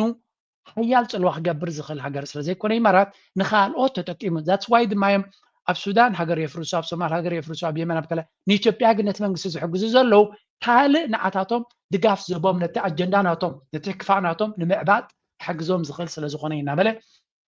ይዛረብ ስለዚ እዚ ጉዳይ ኣብ መንጎ ስዑድያን ኢማራትን ዘሎ ጉዳይ ካብ ግዜ ናብ ግዜ እናረሰነን እና ተበላሸወን ዝኸይድ ዘሎ ጉዳይ ኢና ንብል ዘለና ንቐፅል እዚ ጥራይ ኣይኮነን ካልእ ሓደ ኣገዳሲ ምዕባለ ኣጋጢሙ ኣሎ ኣብ ግብፂ ክምለስ እየ ኣብ መንጎ ክልቲአን ሃገራት ዝኸይድ ዘሎ ከርእየኩም ስለ ዘለኹ ኣብዚ ግብፂ በቲ ናይ ኢማራት ኣካይዳ ኣዝያ ተቆጢዓላ ኢና ንብል ፀኒና እዚ ጉዳይ እዚ ድማ ሓደ ሰፊሕ ዝኾነ ትንተና ተገይሩሎ ቅድሚ ናብኡ ምኻደይ ግን መጀመርያ ናብ ሱዳን ንኸይድ እቲ ባእሲ ካብ ናይ ዘረባ ኣብ ባትል ግራውንድ ኣብ ዓውደ ኩናት ከመይ ይኸይድ ኣሎ where the army says it's broken a siege by paramilitary rapid support forces in South Kordofan state. The army says it's cleared RSF fighters from the road to Dilling. The city lies halfway between the besieged state capital of Kadugli and the city of El Abeid. That's the capital of neighbouring North Kordofan, which the RSF has sought to encircle. A UN-backed assessment last year confirmed a famine in frontiers warn no እንታይ ንሰማዕ ኣለና መሲልኩም this is actually very interesting thing already ኣብ ከባቢና ከምዚ ሰራዊት ናይ ሱዳን ኣገዳሲ ዓወታት ይጎናፀፍ ከም ዘሎን ናብቲ ዳርፎር ዝበሃል ኖርስ ኮርዶፋን ዝበሃል ዝግበር ዘሎ ምንቅስቃሳት ናቶም ድማ ካብ ግዜ ናብ ግዜ ዓወት ይረኽቡ ከም ዘለውን ግስጋሴ ናቶም መመሊሱ ንቅድሚት ይኸይድ ከም ዘሎን እዩ ዝንገር ዘሎ እዚ ድማ እንታይ ዘርእየካ ሰራዊት ናይ ሱዳን ኣብ ዝሓለፈ ብመንገዲ መራሕናቶም እዚ መን ኢኻ ትብሎ ኣልቡርሃን ኣብ ሱዳን ሰላም ክመፅእ ዝኽእል ዳዕመ ሰርዕ ተደምሲሱ ጥራይ ኢሉ ስለዚ ሰላም ኢልካ ክትዛረብ ትኮይንካ ኣብ ሱዳን ሰላምን ርግኣትን ናይቲ ሃገር ክትዛረብ እንተይር ኮይንካ ዳዕመ ሰርዕ ዕጥቂ ውሪዱ ወይ እውን ተሳዒሩ ወይ ዕጥቁን ተውሪዱ ጥራይ ከጋጥም ዝኽእል ኢሉ እዚ ከዓ እንታይ ማለት እዩ ብናይ ኣሜሪካ ክኢላታት ብናይ ኢማራት እንታይ ማለት እዩ ኩናት ንሓዋሩ ከም ዝቕፅል እዩ ዝዛረብ ዘሎ ብምባል ይገልፅዎ ነይሮም እንተኾነ እቲ ኩነታት ሱዳን ፅቡቅ ዝኾነ ስጉምቲ ትኸይድ ከም ዘላን ኣብ ብዙሕ መንገዲ ድማ ነቲ ዓውደ ኩናት ትዕወተሉ ከም ዘላን እዩ ዝንገር ዘሎ ሰራዊት ናይ ሱዳን ሰለብሬት ክገብሩ ከለዉ ኣብ ብዙሕ ሶሻል ሚድያ ርኢኹሞ ክትህልው ትኽእሉ ኢኹም ኣብዚ ከርእየኩም ሓደ ክልተ ቪድዮታት ነይረና ተረኺበ እዚ ኸ እንታይ ዘርእየካ እቲ ዓውደ ኩናት ከመይ ይቕፅል ከም ዘሎን ኣብ መወዳእታ እቲ ኩናት ናበይ ገፁ ይኸይድ ከም ዘሎ መን ዝያዳ ፀብለልትነት ይገብር ኣሎ ናበይ ክበፅሕ ይኽእል ኣብዚያ ስምዑ ንእሽተይ ክበኩም እየ መድሕሪኡ ናብቲ ስትራቴጂካዊ ኣናሊሲስ ዝብልዎ ዘለኹን ሰክን ከሰግሰግ today that could reshape the conflict, or at least in Kordofan region, the Sudanese army have declared that they managed to open the road toward Dalanj city or Dalanj town, one of the two besieged cities in Kordofan region. Or specifically here, we're talking about South Kordofan. Dalanj has been under siege for more than 2 years now, 2.5 years to be exact here, by the Rapid Support Forces, the paramilitary Rapid Support Forces, and their key ally in the region, the SPLMN, Sudan's People Liberation Movement, led by General Abdelaziz Al. كم تريد لهم أبزي ببزح من قدي تي سراويت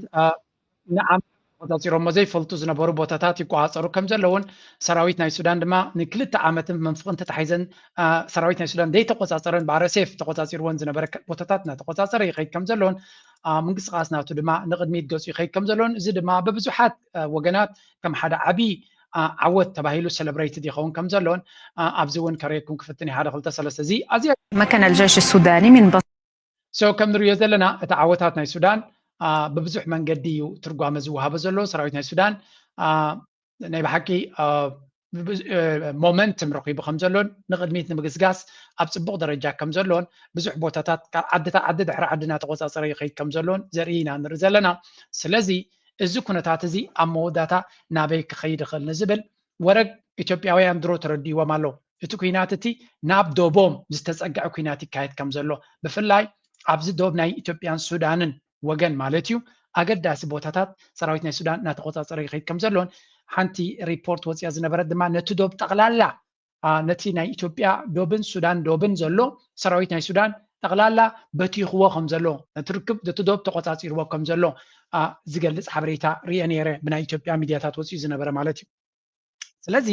እዚ ንሪዮ ዘለና ምዕባለ ንዓና ንኤርትራውያን ኣዝዩ ኣገዳሲ እዩ እንታይ ኢና ንብል ዘለና ብልፅግና እቲ እንኮ ተሪፉ ዘሎ ሓይሊ ብኢማራት ዝዝወር ዘሎ ኩነታት ኣብዚ ኩናት ናይ ሱዳን ኢልና ኣለና ብኻልእ ኣዘራርባ ድማ ክትሪኦ ከለኻ ሱዳን ብዙሓት ሓይልታት ይድግፍዋ ኣለው ሓደ ካብቲ ለንቀነ ንዛረቦ ዝነበርና ግን ኣብ ተግባር ዝረኣናዮ እዚ ብዝትሪእዎ ዘለኹም እዮም ቅድሚ ሕደት ሰዓታት ዘጋጠመ ዝብልዎ ዘለው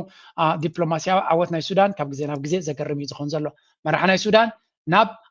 ናብ ቀጠር which is obviously ንፅበዮ ዝነበርና ናብ ቀጠር ከይዱ ምስ ንጉስ ናይ ቀጠር ይራኸብ ከም ዘሎ ኢና ንርኢ ዘለና ስለዚ እዚ እንታይ ማለት እዩ እቲ ኣላያንስ ንብሎ ዝነበርና ወይ እውን ሽርክነት ንብሎ ዝነበርና ሶሊዲፋይ እናኾነ ወይ እውን እናነፀረ ይኸይድ ከም ዘሎ ኢና ንርኢ ዘለና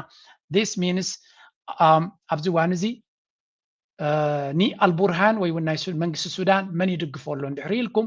እቶም ዝድግፍዎ ዘለው ንፁር ዝኾኑ እዮም ከምዚ ብድሕሪ መጋረጃ ዘይኮነ ወይ እውን ብኻልእ ዘይኮነ ንፁር ዝኾነ ደገፍ መጀመርያ ስዑድ ዓረብ ኣገዳሲ ፓርትነር ኮይኑ ኣብዚ ዋን እዚ እዚ ጉዳይ እዚ ክጅምር ከሎ ነጊርናኩም ኢና መጀመርያ ብመን ጀሚሩ ኢና ደው ከብል ኣመት ቪድዮ ከይርብሸኩም ሓንቲ ብሓደ ጠጠው ኢሎም ከለዉ ዝነበረት ስእሊ ነይራ let's go here and let's start with the ንጉስ ጠጠው ኢሎም ከለዉ መክገብራ I don't find that place okay ብዝኾነ እንታይ ዳ ንርኢ ዘለና መሲልኩም ኣብዚ ሓለፈ እዚ ጉዳይ እዚ ናይ ሱዳን ሞመንትም ቅድሚ እውን ይድገፍ ነይሩ እዩ ግን ፕሬዚደንት ናይ ኤርትራ ንፕር ሱዳን ከይዱ ንሰራዊት ናይ ሱዳን ንመራሒ ናይ ሱዳን ረኺቡ ተዘራሪቡ ምሱ ተመሊሱ ቅድሚኡ ናይ ግብፂ ከይዱ ነይሩ ምስ ናይ ግብፂ ናይ 4 መዓልቲ 5 መዓልቲ ተዘራሪቡ ተመሊሱ ምስ ናይ ሱዳን ተረኺቡ ካብኡ ንስዑድያ ከይዱ ድማ ኣገዳሲ ስራሕ ገይሩ ተመሊሱ ድሕሪ እዚ ዝተገበረ ርክባት ሞር ጭቡጥነት ዘለዎምን ውፅኢት ዘምፅኡን እዮም ኮይኖም ነይሮም ስለዚ እቲ ኣላያንስ መመሊሱ እናነፀረ ይመፅእ ከም ዘሎን ኣብዚ እዋን እዚ ሰራዊት መንግስቲ ናይ ሱዳን መን ይሕግዝ ኣሎ ኤርትራ ግብፂ ቱርኪ ስዑድያ ቀጠር እቲ ሓገዝ ድማ ሽማዊ ይኮነን ገሊኦም ብዲፕሎማሲ ገሊኦም ብወታደራዊ ገሊኦም ብኣፅዋራት ክኾኑ ይኽእል ገሊኦም ሰራዊት ክኾኑ ይኽእሉ ብዝተፈላለየ መንገዲ ብቁጠባ ፋይናንሳዊ ድጋፍ ነቲ መንግስቲ መሓውር ጥጦ ከብል ቁጠባ ናቶም ንምትንሳእ ዝኣክል እውን ብዙሕ ድጋፍ ይግበረሎም ከም ዘሎ ይዝሪ ዘሎ ውፅኢት ናቱ ድማ ሰራዊት ናይ ሱዳን ኣብ ዓውደ ኩናት ውፅኢት የምፅእ ኣሎ ይደፍእ ኣሎ ንብሎ ዘለና ኢና ብግምጣሉ ኸ ኢማራት መመሊሳ እናተጨበጠት ትኸይድ ከም ዘላ ናይ ኢማራት ፅልዋ እናተሓምሸሸ ይኸይድ ከም ዘሎ ናው እዚ ኣነ ገለ ካብ ሶርስስ ናተይ ዝረኸብኮ ዋላ እንታይ ይብል ነይራ ብዝሓለፈ ዘረባታት ኤርትራሲ ምስ ቀጠር ዘለዋ ዝምድና ክዕረ እንተዝኽእል ደስ ምበለኒ ኢለ ነይረ ድሮ ተጀሚሩ ከም ዘሎ ግን ሰሚዐ ኣለኹ ድሕሪ መጋረጃ ስለ ዝኾነ እቲ ዝምድና ቀጠር ኤምባሲ ናቱ ኣብ ኤርትራ ክሕድስን ስታፍ ናቱ ክዕብን ጀሚሩ ከም ዘሎ ሓበሬታ ረኺበ which is beautiful ምክንያቱ ቀጠር ዝበሃል ኣብቲ ፀወታ ይምለስ ኣሎ ኣብ ዋሽንግተን ድማ ዘይነዓቕ ዓብዪ ስራሕ ዝሰርሕ ዘሎ እዩ ነቲ እስራኤል ዝበሃል ከማን ሸራእ ራእይቲ ኢሉ ዘሎ እዩ ወላ እኳ ክንዱ ዝመጣጠር ዓቕሚ እንተዘይብሉ ስለዚ ምስ ቱርኪ ምስ ቀጠርን ዝምድና ናትና እንተተሓደሰ ቤላ ይኸውን ግብፅን ስዑድያን ጥራይ ዘይኮነስ ምስ ዖማን ምስ ቱርኪ ምስ ቀጠር ዝምድናና እንተተሓዲሱ እውን ዝበለፀ ክኸውን ከም ዝኽእል ርኢና ነርና ስለዚ እዚ ርክብ እዚ ኣዝዩ ኣገዳሲ ኩነታት ምዃኑ ኢና ንርኢ ዘለና እዚ ዝፍጠር ዘሎ ድማ ናይ ቀርኒ ኣፍሪቃ ብልሒ ጥራይ ኣይኮነን ዝፈጥሮ ዘሎ እዮም ዝብሉ ዘለው እንታይ ዳ ሓንቲ ካብዞም ሃገራት ዓረብ ዝወፅእ ዘሎ ናይ ብሓቂ ዘገርም ሓበሬታ እንዲና ንረክብ ዘለና ሓንቲ ካብተን ሓበሬታ ወፅአን ዘለዋ እዚኣ ኣብዚ ወፅያ ዘላ ኣርቲክል እያ እዚ ኣርቲክል እንታይ ትብል መሲልኩም ኣብ መንጎ ስዑድያን ኢማራትን ንሪኦ ዘለና ብድሕሪ መጋረጃ ንነዊሕ እዋን ዝቐፀለ ምዃኑ እዮም ዝነግሩ ዘለው እዚ ድማ እቲ ጋልፍ GCC ዝበሃል መን የንተን ኣባላት ሃገራት ናንቱ ድሕሪ ኢልኩም ስዑድያ ኢማራት ተንዕብይ ዝበላ ደን ቀጠር ስዑድያ ዑማን ዓብዩ ኢማራት ተንዕብይ ዝበላ ጂኦግራፊካሊ እንደን ቀጠር ባሕሬን ኩዌት ካለዋ እዚአን እየን ብድሕሪ መጋረጃ ግን ሓደ ቫርያብል ኣሎ እስራኤል ዝበሃል ሕጂ እቲ ጋልፍ ዝበሃል ብድሕሪ መጋረጃ ከመይ ይሰርሕ ነይሩ ይብሉ ስዑድያ ምስኡ ዘለው ምስ ቀጠር ባእሲ ነይርዎም ስዑድያ ዘይምስሓብ ነይሩ ዖማን ዘይሻራዊ ሃገር እዩ ኩዌት ዝበሃል እውን መንጎ እዩ ኢማራት ግን ነታ ባሕሬን ትበሃል ብድሕሪ መጋረጃ እትያ እቲ GCC ዝበሃል ዝኾነ ይኹን ውሳነ ከም ዘይገብር ስለምንታይ GCC ስዑድያ ትመርሖ ምዃኑ ስለ ዝፍለጥ እቲ GCC ዝበሃል ዞባዊ ሓይሊ ከምዚ ኢጋድ ማለት እዩ ብሓደ ውፅኢት ከምፅ እንተጀሚሩ እቲ ክብሪ ናብ መን ክኸይድ ስዑድያ ነቲ ዞባቲ ክትቋፀሮን ሓደ ፅቡቅ ዝኾነ ግዝጋሰ ክትገብር ደልያ ትኽእል ኣላ ንኸይበሃል ኢማራት ኩሉ ግዜ እቲ GCC ዕውት ከም ዘይከውን ትገብር ነይራ በይና ንኸይትፍለጥ ግን ብመንጌራ ትሰርሖ ነይራ ከም ካልይቲ ባሕሬን ምስኣ ኮይና ትሰርሕ ክልቲአን ድማ አብርሃም አኮርድ ዝተባሂሉ ምስ እስራኤል ክዳናትየን ዘለዋየን እዚ ድማ እንታይ ይፈጥር ነይሩ ስዑድያ ትገብሮ ፃዕሪ ኣብ ዲፕሎማሲ ከምቲ ዝድሊ ዓወት ክርከበሉ ከም ዘይክእል ዝኻ ከምኡ ድማ እቲ GCC ዝበሃል ሓደ ሓያል ሓበራዊ መርገፂ አንጻር እቲ ኢማራት ኣብ ሊብያ ኣብ የመን ኣብ ሱዳን ኣብ ሶማልያ ትገብሮ ዝነበራ ንኸይዛረቡ እንታይ ማለት እዩ ኩሉ ግዜ ብሓደ ተኣኪቦም ኣገዳሲ ስራሕ ንኸይዛረቡ ገለመለ ብዙሕ ትስዕር ነይራ እታ ገይ መዓዝ ፈሺላቶም ይብሉ ቀጠር ምስ ስዑድያ ዕርቂ ምስ ገበሩ ኣብኣ ኢማራት ልባ ጠፊዋ ምክንያቱ ቀጠር ዓበይ ዲፕሎማስያዊ ጭዋዳ ዘለዎ እዩ ዑማን ድማ ኣብ ጉዳይ ናይ የመን በቲ ኢማራት ሕጉስ ኣይነበረን ኣብ ካልእ እውን ስለዚ ቀጠር እውን ቀስ ኢሉ እቲ ዑማን እውን ቀስ ኢሉ ናብ ኢማራታት እዩ ናብ ስዑድያ እዩ ቀጠር ሙሉ ብሙሉ ወላ እውን ወታደራዊ ናይ ሴኩሪቲ ዝምድና ናይ ስዑድያ ናይ ቀጠርን ካብ ግዜ ናብ ግዜ እናዓበየ ይኸይድ ከም ዘሎ እዮም ዝነግሩ ዘለው ስለዚ ኢማራት በይና እናተቐርቀረት ትመፅእ ከም ዘላን ኣብቲ ዞባ ድማ ዓበይ ስግኣት ዝፈጥር ኩነታት ኣጋጢሙ ኣሎ ንኣብነት እዚ ናይ ሰራዊት ወታደራዊ ዓቕሚ ናይ ስዑድያን ናይ ቀጠርን ብሓደ ተራኺቦም ዝገበርዎ እዩ ዝበሃል ዘሎ ስለዚ ኣብ መንጎ ስዑድያን ቀጠርን ዘሎ ኣናብባ ወይ እውን ብሓደ ናይ ምስራሕ ኣካይዳ ካብ ግዜ ናብ ግዜ እናዓበየ ይኸይድ ከም ዘሎን ዋላ እዚ ምስ ሱዳን ዝግበር ዘሎ ተናቢቦም እዮም ዋላ ኣብ ሶማል ዝግበር ዘሎ ተናቢቦም ይኸዱ ኣለዉ ኣብ ጉዳይ ናይ ሱርያ ክኸውን ይኽእል ኣብ ጉዳይ ናይ ግብፂ ስለዚ everything is very connected right now ኢማራት ድማ በይና እናተረፈት ትኸይድ ኣላ ኢማራት በይና ክተርፍ ዘይደሊ ሓይሊ ግን ኣሎ ናይ ኢማራት በይና ምትራፍ ኣፀቢቑ ዝሕዝኖም ኣካል ኣሎ ምክንያቱ እስራኤል ብኢማራት ገይራ ትገብሮ ዝነበረት ኣጀንዳ ኢማራት ናተነፀለት ንድሕሪ ኸይዳ እቲ ናቶም ፀወታ ክፈሽል ስለ ዝኽእል ገለ ነገር ክገብሩ ከም ዘለዎም ኣብቲ ፀወታ ብድሕሪ መጋረጃ ኮይኖም ዝሰርሑ እንተነይሮም ሕጂ ኣክቲቭሊ ናብቲ ፀወታ ክኣትዉ ከም ዘለዎም እዮም ዝፅዕሩ ዘለው ስለዚ እዛ ኣርቲክል ኣብ ዝረኸብኳ ብዙሕ ሓበሬታ ሂባትኒ ንዓይ ምክንያቱ እቲ GCC ዝበሃል እንታይ ነይሩ መርገፂ ናቱ ብኸመይ ይኸይድ ነይሩ ንዝብል ፅቡቅ ዝኾነ ምንፃረ ንርኢ ኣለና እንዳስ ዋይ ሕጂ ኤርትራ ምስ ኩላቶም ቶም ኣብ GCC ዘለዉ ሓይልታት ጥቡቅ ዝኾነ ዝምድና ጌራ ነቲ ዘሎ ኩነታት ክትጥቀመሉ ብርግፅ መን ይገብረሎ ኢለኩም ነዚ ሱዳን ይገብረሎ ሱዳን ናብ ቱርክ ኸይዱ ፅቡቅ ዝኾነ ናይ ኣፅዋር ሓገዝን ናይ ሞራል ናይ ካልእ ሓገዝ ረኺቡ ካብ ስዑድያ ዓበ ሓገዝ ክረክብ ምዃኑ ተነጊሩ ግብፂ ናይ ስለያን ናይ ካልእን ሓገዝ ክቦ ጀሚሩ ኣሎ ኤርትራ ኣቐዲማ ትሕግዞ ነይራ እያ ቀጠር ሎጂስቲካዊ ሓገዝ ትገብሮም ኣላ ቁጠባዊ ሓገዝ ትገብረሎም ኣላ ስለዚ እዚ ንሪኦ ዘለና ኩነታት ሱዳን ብቐጥታ ወላ እውን ኣብቲ ትሕቲ ቅርፂ ናቶም ዝግበር ዘሎ ለውጢ እውን እንተኾነ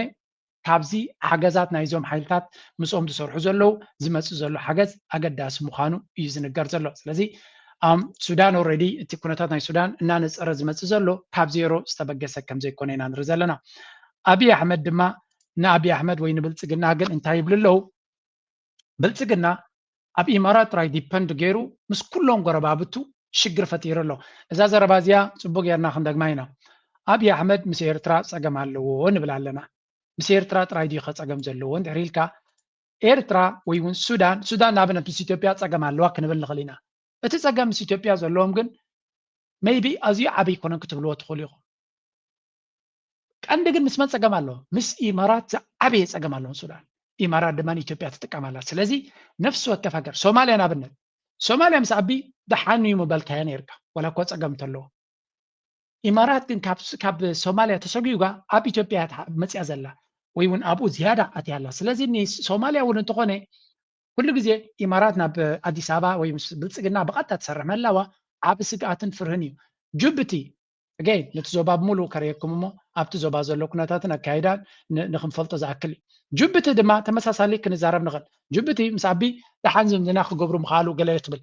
ጅቡቲ ኩሉ ግዜ ስግኣት ናቶም ኢማራት ኣሲራትሎም ከም ዘላ ይፈልጡ እዮም ስለዚ ኢማራት ድማ ምስ ዓቢ ብቐረባ ይሰርሕ ኣሎ ስለዚ ኣብ ልዕሊ ኣብን ኣብ ልዕሊ ኢማራትን ዘሎ ፅሊ ነቲ ኣብን ብልፅግናን መመሊሱ ተፀላእነት ክፈጥረሉ እዩ ስለዚ ብኩሉ መንገዲ ንሪኦ ዘለና ብሶማልያ በሎ بإيرترا بلو بجيبوتي بلو بالسودان بلو دو السودان كم هاجر نبعلو أب كبيت وترزور لي كينيا جن أبتو دايناميكس ناتو اللو طبعا بغات تاكنو بلاي نخلينا سلازي أبي أحمد بإمارات وقاعدة قافي ركمت له مستوش تاو كلو زلو مستوش تاو تساقم زلو تقول دايتي تقمتي لخ ما تسيخلي نعم انتاي زبل زربا ويون صحفات كري جميرا لخ مسيلكم ولا كابتن رؤيو زلناون قم كنبو نخلينا ኣብቲ ገምጋም ኣብዚያ ክመልሰኩም እንታን እዚ ትሪእዎ ዘለኹም ኤርትራ ዘለዋ ኩነታት ለንቀነ እንታይ ንሰመቀኒና ፍሉይ ፅምዶ ይግበር ከም ዘሎ መንጎ ኤርትራን ሱዳንን ትግራይን እንኳላይ ድማ ምስ ፋኖ ክግበር ዝኽእል ፅምዶ ክህሉ ከም ዝኽእል ክንሰመቀኒና እንታይ ማለት እዚ ልክዕ ከምቲ ስዑድያ ምስ ቀጠር ምስ ካልኦትን ኮይኖም ንኢማራት ክቅርቅርዋ ዝፍትኑ ዘለዉ ሕጂ ቅድሚ ቁርብትለይ ኣብ ብሉምበርግ ሓደ ኣርቲክል ወፂ ነይሩ እቲ ኣርቲክል ድማ እንታይ ይብል ካምፓኒታት ኣብ ኢማራት ዘለዉ ካምፓኒታት ማለት እዩ ናቶም ሄድ ኦፊስ ኦፊስ ዘለዎም ናብ ስዑድያ ንክኸዱ ቪዛ ከቢድዎም ከም ዘሎ እንታይ ማለት እዩ እቲ ቢዝነስ ሪሌሽንሽፕ ኣብ መንጎ ስዑድያን ኢማራትን ዝነበረ ከቢዱ ከም ዘሎ ስለዚ ተን ካምፓኒታት ኣብ ስዑድያ ዘለውን ኦፊሰን እንድሕሪ ኣብ ስዑድያ ዘሎ ኦፐሬሽን ዓብ ኮይኑ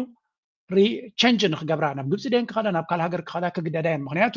ካብ ኢማራት ቀጥታ ናብ ስዑድያ ክትከይድ ስለዘይትኽእል እዚ ሓደ ካብቲ ናይ ቢዝነስ ሪሌሽንሽፕ እውን እና ተበላሸወ ይኸይድ ከም ዘሎ ናብ ኤርትራ ክትመልሶ ከለኻ ልክዕ ከምቲ ንኢማራት ክቅርቅርዎ ዝሓስቡ ዘለዉ ዝበሃል ዘሎ ንኢማራት ክቅርቅርዎ ይደልዩ ኣለዉ ይበሃል ኣሎ ዳርጋ ኮንቴን ጌርካ ክጅብጦ ከምታ ንቀጠር ዝገበርዋ ንኢማራት ክትግበር ትኽእል እያ ዋላ እኳ እስራኤል ምስ ኣሜሪካ ኮይኖም ይብሉ እንተለዉ if that happens ኣብ ቀርኒ ኣፍሪካ እታ መሓውር ናይ ኢማራት ዝኾነት መን እያ ኢትዮጵያ እንድሕሪላ ተመሳሳለ ስጉምቲ ክውሰድ ኣለዎ ዝብል ዘረባ ክመፅእ ይኽእል እዩ እዚ ኸ እንታይ እዩ ግብፂ ኣሲራትሉላ ንብልፅግና ኤርትራ ኣሲራ ኣላ ሱዳን ኣሲራ ኣላ ጅቡቲ ብርግፅ ኣብ ክሳተፍ ይኽእል እዩ ሶማልያ ድማ ብዓብዩ ኣብቲ ናቶም ደንባትያ ኣላ ስለዚ ተኸቢቡ ኣሎ ጥራይ ዘይኮነስ ነዚ ለውጢ ኣብ ናይ ብልፅግና ከረጋገፅ ዝኽእል ድማ ሻዕብያ እዩ ክኸውን ዝኽእል ምሻዕብያ ካልኦት ሓይልታት ክኣቱ ክእሉ እዮም ግን ሻዕብያ ዝያዳ ከምቲ ስዑድያ ኣብቲ ናይ ኢማራት ኮንቴይነር ጋር ብዓብ ስእሊ ትጓየ ዘላ ዲፕሎማቲካሊ ፖለቲካሊ ኤርትራ ድማ ነቲ ናይ ብልፅግና ጉዳይ ንምስላጡ ምናልባት እቲ ዝብልዎ ዘለዉ ካብኡ ዝብገስ ክኸውን ይኽእል እዩ ኔክስት እታ ዘይነፀረት ዝነበረት ስእሊ ድማ ክትንፅር ትጅምር ኣላ ዝበልኩ ኣብዚያ እንታይ ይብላ ኣሎ ኒውሊ ረቪልድ 10 from Abu Dhabi to Cairo ኣብ መንጎ ካይሮን ኢማራትን ዘሎ ጉዳይ ይቀያየር ከም ዘሎ the post accuses Abu Dhabi UAE of committing 10 distinct acts of betrayal against Cairo ታይም ዝብሉ ዘሎ ሓደ 10 ዝኾና ጥልመታት ኢማራት ኣብ ልዕሊ ግብፂ ትገብሮ ዘላ ይብሉ the phrase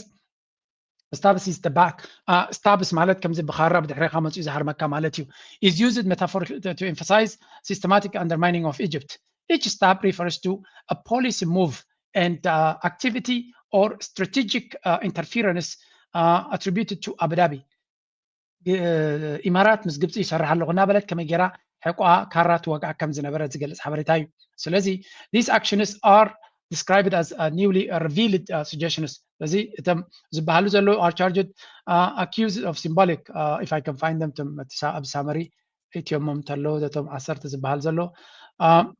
turn intent the languages okay ነቲ ፅሑፍ ነዊሕ ስለ ዝኾነ ከቢድ እዩ ንኽት okay ኣብ ካልእ ግዜ ሳመሪ ናይዚያ ነቲ ኣርቲክል ፅቡቕ ሳመሪ ኣይረኸብኩን ኣለዎ ኣብ ካልእ ግዜ ከምፃልኩም እየ እዚ ኩሉ ሓበሬታታት ሓደ ሰብ ክገብሮ ዝኽእል ኣይኮነን I have a team that ነዚ እቲ ናተይ ቲም ፅቡቕ ዝኾነ ሳመሪ ክገብሩለይ ከም ዘለዎም እየ ዝነግሮም ግን unfortunately ኣብዚያ ክፋል እዚያ they failed ነተን 10 ነጥብታት ክገብሩለይ ኣይከኣሉን ግዜኹም ድማ ክበልዓልኩም ኣይደልን እየ እንታይ እቲ ዕላማ ናይዚ ስራሐይ ክነግረኩም ኩሉ ግዜ ነዚ ኩሉ ኣነ ኣርቲክል ኣብዚ ሼር ዝገብረልኩም ሓደ ሰብ ከምብቦ ስርሑ ክኸውን ክኽእል ኣለዎ ኣነ ስርሐ እዩ ሚድያ ስለዚ ንዓኻትኩም ግዜኹም ሰይፍ ገይረ ሓበሬታ ካብ ኩሉ ቦታታት ኣምፅአ ኣብዘን ዘለዋ ግዜ ነቲ ሓበሬታ ክበኩም ነዚ ኩሉ ኣነ ዝርዮን ዘንብቦን ዘለዎም በብናትኩም ተኸይድኩሞ ግን ህዝቢ ኤርትራ ብዙሕ ግዜ ክኸስር ይኽእል እዩ ስለዚ ግዜኹም ሰይፍ ጌርና ፅቡቕ ሓበሬታ ክንበኩም ኢና ስለዚ ኣብ መወዳእታ እንታይ ኢና ንርኢ ዘለና እዞም ሃገራት ኢማራት ዝበሃል ነቲ ግብፂ ዝበሃል ብዙሕ ግዜ ሕቁኡ ክወቅኦ ከም ዝፀንሐን ኣብዚ እዋን እዚ ድማ እቲ ግብፂ ዝበሃል ኣንፃር ኢማራት ተሪር ስጉምቲ ንክወስድ ይደፋፋእ ከም ዘሎ ኢና ንርኢ ዘለና ስለዚ ግብፂን ሱዳን ክትበርስ ከላ ربحاناتو ناقودة نارعية خلو انتا يقبر نيرو إيدو نكيتو بغلت إيدو تتحيز نيرو مغنياتو إمارات حيزاتو سلز نبرد جنزب سلو بازلا حجيجن اتي كونتات نصر سلو زخونه نتي إمارات تبازلا جنزب مي بسعودية مي بقطر مي بكالوت كبوي مس إيروباون عمقو زلو شركنات يقبر سلو زلو كالوتون يحجزوا سلو سلزي ني إمارات كونفرونتز قبروا لا جزية متشمالو زيادة ما قبت زبال بقاتا نتي إمارات كونفرونت قبروا وين كقطمة وين أنصارو كخي تجميرو مس السعودية زلو زمدنا نعبيه كخيديو مس قطر زلو مس تركو زلو ኤርትራ ድማ በቀጥታ ካብ ዝትረብሕ that's why ድማ ኩሉ ነገር ዝብሎ ዘለኹ ተገማጢሉ ተኣኪቡ ንኤርትራ ዘርብሕ እዩ ዝብለኩም let's go to Somalia ሶማሊያ ኣብ ዝሓለፈ እዋን ሶማሊያ ሓደ ካብቲ ናይ እስራኤልን ናይ ኣሜሪካን ቀንዲ ኣጀንዳ ኣብ ኣተኪሮም ካርምዋ ፀንሑ እዮም እዚኣ ስምዕዋ ኣብ ዝቐረባ ዶናልድ ትራምፕ ዛዕባ ሶማሊያ ዝበሎ But first, here's my take. You can say yes. No, this is not it. Somalia, where is Somalia? Here, then sorry, I'll find it. Down on more than $19 billion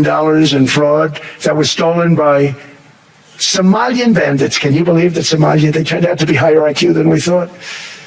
I always say these are low IQ people. How did they go into Minnesota and steal all that money? زوم دناقر كان حجي غحاف سومالاويان يلوم نير جدما لو اي كيو مالت دناقر سومالاويان بزبل اب وورلد ايكونوميك فورم علم لو تاكيب الله بزلو مورات اللي كاونت نبزلو ون سومالاويان قداي نخغبر رينا مالتيو كم سنسو زبلو زلو حجر دي بلوم طقم زي بلوم قال غير زغلصم سوماليا لنكنا حنت فيديو نعو يلم دي ولا نخالوم دمصوا فيديو كاريكم يا سوماليا تداي لهم اب social media area this is Somalia يعتبر this is Somalia ريوا مقادشو this is مقادشو يلوم زوزوايا this is مقادشو ريوا زي Somalia يو so Somalia زي جيت حدشو ايربورت كهزوا حسيبهم زلويم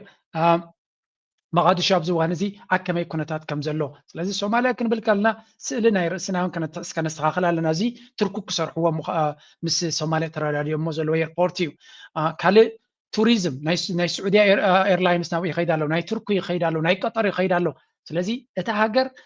تيناتا بوتنشال نقدميت نقد كيد زلو تخلوتات عبيو تشاينا مور انفست قبرلا لا سلازي ازي زي ناي ابي ازي ناي من يخاطبلو ناي دونالد ترامب نعتاتهم نمدخام زغبرو زلو نت ناي اسرائيل اجندا نسرف نمغبار نسومالاويان ديمورالايز نمغبار زتقملو زلو تاكتيكيو سلازي أبزي حنت بالتسجلنا زحفوا أرتيكل أبت هورن ريفيو زبل مبزعت بزين إيرترا تارجت جيرو دتصرف بقول داينا سوماليان إمارات بالتسجلنا كعرقو ميفتن كم زلون دي زنقر بزعو زين سوماليا عديمو بس إمارات كعرقو أبي بزوز عري قبر كم زلو مهنياتو ننبسو ونا تغير كري خيس لزلو أبزن دايلوم صحيفة مسلكم سوماليا أبنايزوم عرب بأسي أمونغو تغير كيرازل لحقريا يوم زبلو بخامي نزبل لما انتايلوم يتنتون مسيلكم أبكل تشين عسرت شوعتن أتي قطر أب تقرقرولو زنبرت كلن هجرات أفريقيا وقرن أفريقيا زلوا دما مسماني خنز بحالا إيرترا مس قطر زمدنا زب تقتلوا شعوي نيرو ولو كا صقم تنبرم قطر زبال بمنقدنا هي موزلم براذر هودز بالدحر مغارجا ني بوليتيكان إيرترا مغيار بزوج صلوا بز قبرولو زنبرت انتنبرو زمدنا ناتهم دحنيرو دخل مس إمارات مس قطر زب تقولوا جن أبتي قطر كتكركر أبتي جمرو تلو جزء زيادة توسانون أبو كمزين إمارات سويقا أبريتسي فورم سي السعودية تات كوينا إيرترا سبوز هنا شركة نتقبر شعون كمية بس قطر كوينا أنصار كلهم عرب كتكونا يدخل يعني أنا كم سبكري أخذ لغتي نا إيرترا وسانا كلهم زي سبوز ثاني مهنياتو أبزو بازل سلازل لغا نحدا نيشتي ربحاقا مغا نيشتي جنزب إنفستس قبر الكان عكتبل أنصار كله تزوباخت كيدا يدخل فزنعوي خاط على زلكا بزغونة كالا أجنداتات نيروهم الجزيرة زبهال بزوج زين إيرترا بعلوتات صحفات فلت بمنتهي مغانو كل جزء عن إيرترا حما أرتيكلس حما انترفيوز قبر الجزيرة ناي قطر سلزغونة قطر دمام سيرترا إمتى سلزنا برامي maybe that has to change now maybe إيرترا مس قطر زمدنا أنت ما حيجا الجزيرة ون أكايداناتو أتحسسباناتو يغيرهم بزغونة نملس سعود سوماليا أبتوانتي أكل تشينا صرت شوعة مالتيو أنا أنصار قطر هيكوني لهم أنا أنصار قطر هيكوني قطر بفلاي تشعو زنبر مراحي فرماجو بس قطر طبق زغونه زمدنا يزلو حجينا بقطر يزغم زلتي مراح زنا سوماليا زنبر سلازي انا بس قطر يبت تقنيه سلازي باله انت قوينو امارات كتحنقو جميره انت كتقبر جميره مباراه تقبرني اوكي دحر حجي هنا مس سومالي لاندن مس بونتلاندن مس كالوت ستيتن برت مقادشو زبال كنداخو مينا بمبال ابعل بونتلاند اب سومالي لاند كومن اب جوبالاند زبال مور انفست نغبرت نتما اكلاي منغستي اب مقادشو زنبر كتداخو جميره ኤርትራ ድማ ብግምፃሩ ብግምጣሉ እንታይ ክትገብር ጀሚራ ነቲ ማእከላይ መንግስቲ መንግስቲ ናይ ፎርማጆ ሓያል ወታደራት ኣብ ስልጣን ክሕግዝ ኣካያ ነቲ ናትካ ሴኪሪቲ ነቲ ሃገር ሓድነት ንምግባር ኢላ ኤርትራ ክትሕግዝ ጀሚራ ትርኩ ዝበሃል ክሕግዝ ጀሚሩ ቀጠር እውን ክሕግዝ ጀሚሩ ኖ ብዝኾነ ድሓር ዝጅምር ይመስለኒ እቲ ኩነታት ዲያዳ ንሶማል ክትሕግዞ ጀመረት ኤርትራ ድሕርቲ ኤርትራን ኢትዮጵያን ትግራይ ኤርትራ ኣቢ መፅዩ ኤርትራን ሶማልን ኢትዮጵያን بحده تي سلوساو كيدان زغبر يا ኤርትራ تحجز جميرا بحفشا ግን እቲ ኢማራት ዝበሃል ተንኮሉ ሽዑ ዝጅምር መንግስቲ ሶማሊያ ድማ ሕኒውን ክፈድ ግዜ ይጽበን ነይሩ ዝበሃል ምክንያቱ እቲ ኢማራት ዝገብሮ ዝነበረ ነቲ ሃገር ንምድኻም አንጻሩ ክገጥም ዓቕሚ ስለ ዘይነበሮ ልክ እዛና ኢማራት ሎሚ ብኩላቶም ሃገራት ዓረብ ክትክበብ ምስ ጀመረት ብኡ መልክዕ ድማ መንግስቲ ሶማሊያ ታፍ መቃዲሾ ዘሎ መዓልቱ ይጽበን ነይሩ ሕጂ ውፁ ሕጂ ኣታ ሞሜንትና ብምባል ምስ ስዑድያ ምስ ቀጠር ምስ ትርኩ ኮይኑ ነቲ ኢማራት ጠቕላላ ከም ስጎ ገይርዎ ስለዚ ኢትዮጵያ እንታይ ብልለው ብልጽግና ብፍላይ ዳግመ ግምት ገይሮም ኣብ ድማ ክሽምግሎም ይፍትን ከም ዝኽእል ዕርቀ ንምምፃእ ክሰርሕ ከም ዝኽእል ዝገልጽ ሓበሬታ ይዛረብለው ብዝኾነ ክገብርዎ ድዮም ኣይገብርዎን ክኸውን ኣይከውን ካላርስቲ ኮይኑ እቲ ናይ ሶማልያ ኢማራት ምስ ጓጓ ብዙሕ ኣዛራባ ኣርስቲ ኮይኑ ዘሎ እዩ ምስ ግዜ ድማ ክንባብ ዝኽእል እዩ ስለዚ ኣብ መወዳእታ when we go back to this chart ኣብዛ ስእሊ ብልጽግና ጥራዩ ትንኮ መጋበርያ ናይ ኣብይ ኣሕመድ ናይ ኢማራት ኮይኑ ተሪፉ ዘሎ ኢማራት ግን ነዚ ብልጽግና ዝበሃል ኣቢ ክሳብ መወዳእታ ሒዛቶ ክትታኾስ ክትፍትን ምዃና ዘርኢ ምልክት ኣሎ ይብሉሎ እዚ ኸንታይ እዩ ካብ ኩሎም ትኸስር ስለ ዘላ እንኮላይ ፀቕጢ ናይ ዘን ሃገራት ናይ ቱርክ ድዩ ናይ ስዑድያ ድዩ ናይ ቀጠር ድዩ ናይ ሃገራት ዓረብ ብምሉእ ድዩ ንኢማራት ካብ ኢትዮጵያ በንቁሩ ንኸውፃውን ፃዕሪ ክካየድ ከም ዝኽእል እንተዘይተኻይሉ ድማ ይብልለው እንተዘይተኻይሉ እዚ ከይገብሩ ከም ዝኽእሉ እዮም ዝብሉ ዘለው ብድሕሪ መጋረጃ መፂኦም ንብልጽግና ንኣብይ ኣሕመድ ረጂም ቼንጅ ክገብሩሉ ከም ዝኽእሉ ነዚ ንምግባር ድማ ፋኖ ዝበሃል ኣሎ ናይ ትግራይ ዝበሃል ሓይሊ ኣሎ ናይ ሸነ ዝበሃል ሓይሊ ኣሎ ኣብ ሱዳን ዘሎ ኩነታት ናቶም ክብድ ዝበለ እዩ ስለዚ ኩሉ ነዚ ዝበሃል ዘሎ ናይ ጽምዶ ናይ ገለዶ ዝበሃል ዘሎ ጽምዶ ናይ ኤርትራ ይብለኩም የለኹም እቲ ጽምዶ ምስ ግብፂ ዶ ምስ ገለዶ ብፍላይ እታ ኣብዚ ኣዛረበኩም ዝነበርኩ እታ ፍርሒ ናቶም ካበይ ዝመፀት ምዃኑ ኣብ ካልእ ግዜ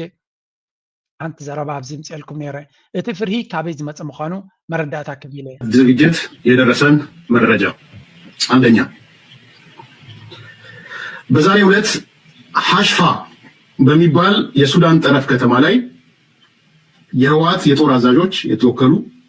የሻዕቢያ መንግስት ኢኤስ አሊያንስ በሚል ነው ስያሜ የሰጡት። ኦኬ ሕጂ እንታይ ኢና ንርኢ ዘለና እዚ ኣብዚ ሓለፋ ርኢኩም ነይረ እንኮላይ ግብፂ ዝተሓወሰቶ ኤርትራ ትግራይ ሱዳን ብሓደ ክሰርሑ ከም ዝኽእሉ ንፋኖ ኣውፂኦም ዝዛረብዎ ዝነበሩ ስለዚ እቲ ዝመፆም ዘሎ ሓደጋ ካበይ ከም ዝብገስ ምዃኑን እንታይ እዩ እቲ ከምኡ ዘናዝዞም ዘሎ እንድሕሪ ኢልና ብዙሕ ኩነታት ከም ዘለዎን ኣብዚ እውን ኣብ ሚድያታት ከምዚ ኢሉ ዝዝረብ ዘሎ ስለዚ ኣብዚያ ክንርድኦ ዘለና ብወገን ሱዳን ብዙሓት ሓይልታት ንሱዳን ሓያል ሃገር ንክትከውን ክሕግዝዋ እዮም እዚ ንክፍፀም ድሕሪ ኮይኑ ድማ ምናልባት ደቡብ ሱዳን ዘሎ ዶብን ናይ ጫድ ዘሎ ዶብን ከምኡ ድማ ምስ ሊብያ ዘሎ ዶብን ከቢድ እዩ ንክትቋፀሮ ዘሎ እንተወሓደ ግን እቲ ብወገን ኢትዮጵያ ዘሎ ዶብ ክትበትከ ክትክእል ኣለካ ግብፂ ድማ ነቲ ናይ የመን ነቲ ናይ ሊብያ ዘሎ ዶብ ንክትበትኽ ክትሕግዝ ኣለዋ ዝብል እዩ ብሓፈሻ እቲ መጥቃዕታ ዝግበር ዘሎ ካብ ኢትዮጵያ ንዝመፅእ ሓገዝ ንምብታኽ ሓደ በቲ ካልእ ድማ ነቲ RSF ዝበሃል ነቲ ናይ ጫድ ዶብ ከተብሎ ይትኽእል ኢኻ ምክንያቱ እቲ ጫድ ነፍሱ ዝኻለ ብኢማራት ዝዝወር ሓይሊ ስለ ዝኾነ እዚ ንሪኦ ዘለና ኩነታት ድማ እቶም ዓበይቲ ሓይልታት ዝበሃል ወይ ማእከሎት ሓይልታት ሃገራት ዓረብ ዝያዳ ሞር ኢንቨስትድ ኢንትረስት ወይ ከዓ ቨስትድ ናቶም ረብሓታት እውን ስለ ዘለዎም ኣብዚ እዚ ጉዳይ እዚ ንኤርትራ ጥራይ ዝምልከት ጉዳይ ኣይኮነን ግን ኤርትራ እውን ኣብቲ ጉዳይ ንኢማራት ምቕርቃር ብፍላይ ኣብቲ ናይ ዓበይቲ ናይ ዓረብ ንሓትሕቶም ዝበልዎ ዘብልዎ ዘይኮነ ኣብ ዞባና ፅልዋ ናይ ኢማራት ንምሕፃር ብፍላይ ኣብ ብልጽግና ዘሎ ኩነታት ንምጽራይ ብዙሕ ስጉምቲ ክረአ ከም ዝኽእል ገምጋም ኣለና ነ ንብልጽግና ንኤርትራ ይርብሽ ስለ ዘሎ ንኤርትራ ክወርር ይብል ስለ ዘሎ ጥራይ ዘይኮነ ብልጽግና እቲ እንኮ ተሪፉ ዘሎ ፈረስ ናይ ኢማራት ስለ ዝኾነ ንኢማራት ንምስዓራ ዝያዳ ኣብ ኢማራት ከይትካ ባእሲ ከድሊ ይኮነን ኣብ ኢትዮጵያን ዘሎ ብልጽግና ብኩሉ ሓይልታት ጌርካ ብበንቋሪ እዩ ነዚያ ስለ ዝፈርሐ እንታይ ጀሚሩ ይብሎ መጀመርያ እዚያ መኽሪየኩም ንግረ መንገደይ እዚን ከምዛ ዓይነት ዜና ክሓልፈኒ ይደልን እየ እዚ ሪያድ እንዲሁ ሓንቲ ጽሕፍቲ ወፂኣ ኣላ እንታይ ክብሉ ጀሚሮም ኣለው ሳውዲ አረቢያ is playing the role as home of the Muslim world ስዑድ ዓረብ ኣብ ዝሓለፈ ዝኾነ ሰብ ኣብ ስዑድ ዓረብ መፅኡ ገዛ ክገዝእ ኽእል እዩ እዛ ዘረባ እዚኣ እዛ ፖሊሲ እዚኣ ገለ ሰባት ይብልዋ ኣለው ስዑድያ እንታይ እዩ ወይ እውን መበገሲ ማዕከል ናይ ምስልምና መካን መዲና ነው እዮም ዘለው ስለዚ ንህዝቢ እስላም ከም ዝብሎ ዘሎ ኣብዚ ማለት እዩ ነቲ ተኸታሊ እምነት ምስልምና ዝኾነ ህዝቢ ስዑድያ ኣብ ስዑድያ መፅኹም ገዛ ክትገዝኡ መሰል ኣለኩም ክብልዎም ከለው ሓደ ዓብ ፖሊሲ እዮም ዝብልዎ ዘሎ ምክንያቱ መብዛሕቶም ኩሎም ምስልምና ሓሙሽተ መብፃዕታት ኣለዎም ወይ ከዓ ካብ መሐመድ ድዩ ካላ ኣርሙን ጌጋ ግን ንግረ መንገደይ ክብለን እየ ምክንያቱ እተን ዝፈልጠን ተነገርኩን ሕማቕ ኣይኮነን ሓሙሽተ መብፃዕታት ደንገለ ኣለዎም ሓደ መዓልታዊ ክሰግድ ከም ዘለካ ገም ናበላይ ኸዳ ሓንቲ ግን ኣብ ዕድሜኻ እንተወሓደ ሓደ ግዜ ሕጂራ ናብ መካ ክትነግድ ከም ዘለካ ትብላላ ስለዚ እዚኣ ነዚኣ ንምፍፃም እቶም ዓቕሚ ዘለዎም ኣብ ስዑድያ ገዛ ክገዙ ፐርፌክት ሲቹዌሽን ክኾኖም ይኽእል እዩ ዱባይ ገዛ እንተገዚኻ ትነግደሉ ቦታ ይብልከና ኣብ ስዑድያ ግን እቲ እምነት ምስልምና ዝኽተል ሰብ ኣብ ስዑድያ ገዛ ክህልዎ እንተተኻኢሉ ድማ ኣብ መካ ወይ ኣብ መዲና ገዛ ክገዝእ ዝኽእል ዓቕሚ ዘለዎ እስላማይ ክንምንታይ እቲ ፖሊስ እዚ ነቲ ቁጠባ ናይ ስዑድያ ኣብ ሎንግ ተርም ክሕግዞ ከም ዝኽእል እዮም ዝዛረቡ ዘሎ for Muslims down with Western moral collapse but who still want a safe advanced Muslim country ስለዚ this is the exit ብዙሓት ሙስሊም እንድሕሪ ስዑድያ ነዛ ፖሊስ እዚኣ ፅቡቅ ገይሮም ማርኬት ገይሮም ስዑድያ ከምኡ ጥራይ ክኾኑ ይደልዩ ኣለዉ እስላም ጥራይ ናብኦም ክመፅኦም ይደልዩ ኣለዉ ኩሉ ዓይነት ህዝቢ ክፉት ዝኾነ ሶሳይቲ ክገብሩ ይደልዩ ኣለዉ ግን ሓደ ክርስቲያን ዝኾነ ሰብን ሓደ ተኸታሊ እምነት ምስልምና ዝኾነ ሰብን ብዛዕባ መካን መዲናን ዘለዎም ርዳእታ ሓደ ኣይኮነን ስለዚ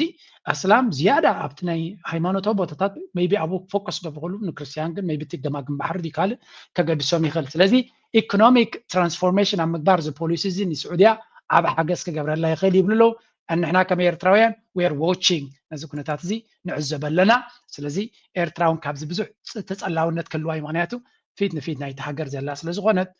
ኤርትራውያን ሙስሊም ስለ ዘለና እቲ ኮሚኒቲ ናትና እውን ምስዚ ፖሊሲ እዚ ተገዳስነት ክህልዎ ይኽእል ኢለ ሕጂ ናብ ድራማ ናይ ኣብይ ኣሕመድ ኣበጊስዎ ዘሎ ንኽኢድ ከይተበገሰ ድማ ሰፈሊጥዎ ኣሎ አካባቢ ውጊያ መክፈቱን የሀገር ውስጥ ዜና ምንጭ ዘግበዋል። የህወሓት ኃይሎች በጠለምት ዋልድባ አካባቢ ነው ዛሬ በአራት ግንባር ውጊያ መጀመራቸውን እነዚህ ምንጮች የዘገቡት። በአካባቢው ተሰማርቶ ይገኛል የተባለው የመንግስት ጸጥታ ኃይል ቢድ ወታደራዊ ወጥሪ ተፈጢሮሎም ቲዲኤፍ ንገማግም ሩባት ተከዘ ተሳጊሩ ኣብ ጸለምቲ ኣትሎም ኣብ ትሕቲ ወረርቲ ሓይልታት ዝርከብ ዞባ ሰሜናዊ ምዕራብ ትግራይ ከባቢታት ጸለምቲ ሶኒ ዕለት ከቢድ ወታደራዊ ወጥሪ ከም ዝዓለም ፍልፍላት ዜና ሓቢሮም ብሰራዊት ምክልኻል ዝሕገዙ ዕጡቃት ኣምሓራት ወጻጺሮሞም ዝርከቡ ከባቢታት ምዕራብ ትግራይ ይኹን ጸለምቲ ብመሰረት ውዕሊ ፕሪቶሪያ ናብ ንብሩ ኩነታት ከይተመለሱ ምቕጻሎም ዘይርግጽ እምነትን ከቢድ ስጋት ኩነታት ጸጥታን ሕዙን ቀጺሉ እዩ ዘሎ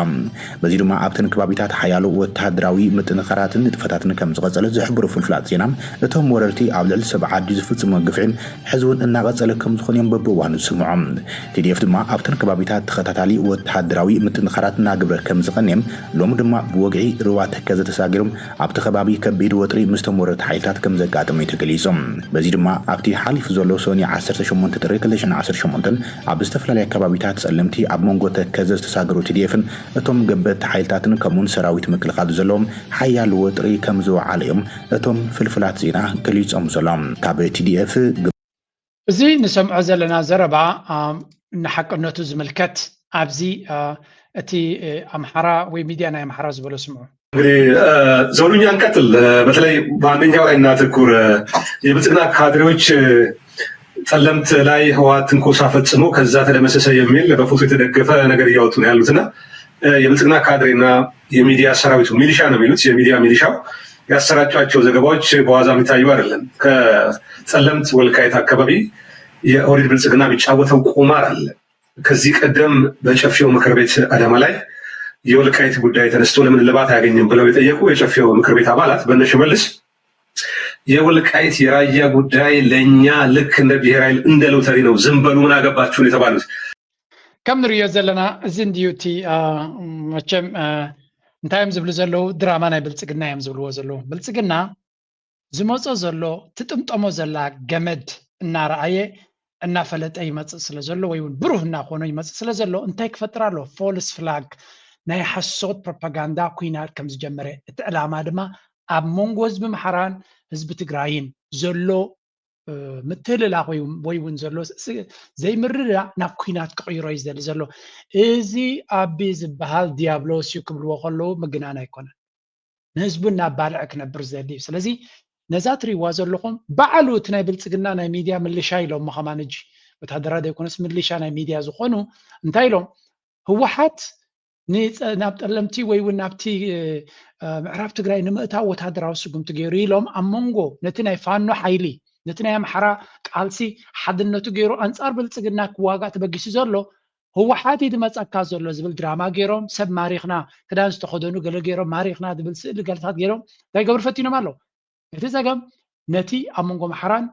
ትግራይን ዘሎ ነገር ክበትክዎ ክኽእሉሎም ትመፅኦም ዘላ ገመድ ይርእይዎ ኣለዉ፣ ዝመፅኦም ዘሎ ፈተና ይርእይዎ ኣለዉ። ሉክ ኣት ዲስ እታ ካርታ ናይ ትግራይ ትርእይዎ ኣለኹም። ሓደ ግዜ እኮ ግርም እዩ ዝብለኒ እታ ሕልሚ ዓባይ ትግራይ ትበሃል ክንዲ ምንታይ ናብ ምንታይ በፂሓ ከም ዘላ እዚኣ እታ ትግራይ ተሪፋ ዘላ። ኣብዚ ግን ለንቀነ ንገለገለ ሰብ ዘቆጥዐ ቪድዮ ርአ ነይረ። ብዙሕ ግዜ ድማ እዮም ከም ዝገብርዎ ንምንታይ ከም ዝገብርዋ ነይርዳእነን እዩ። ኣብዚ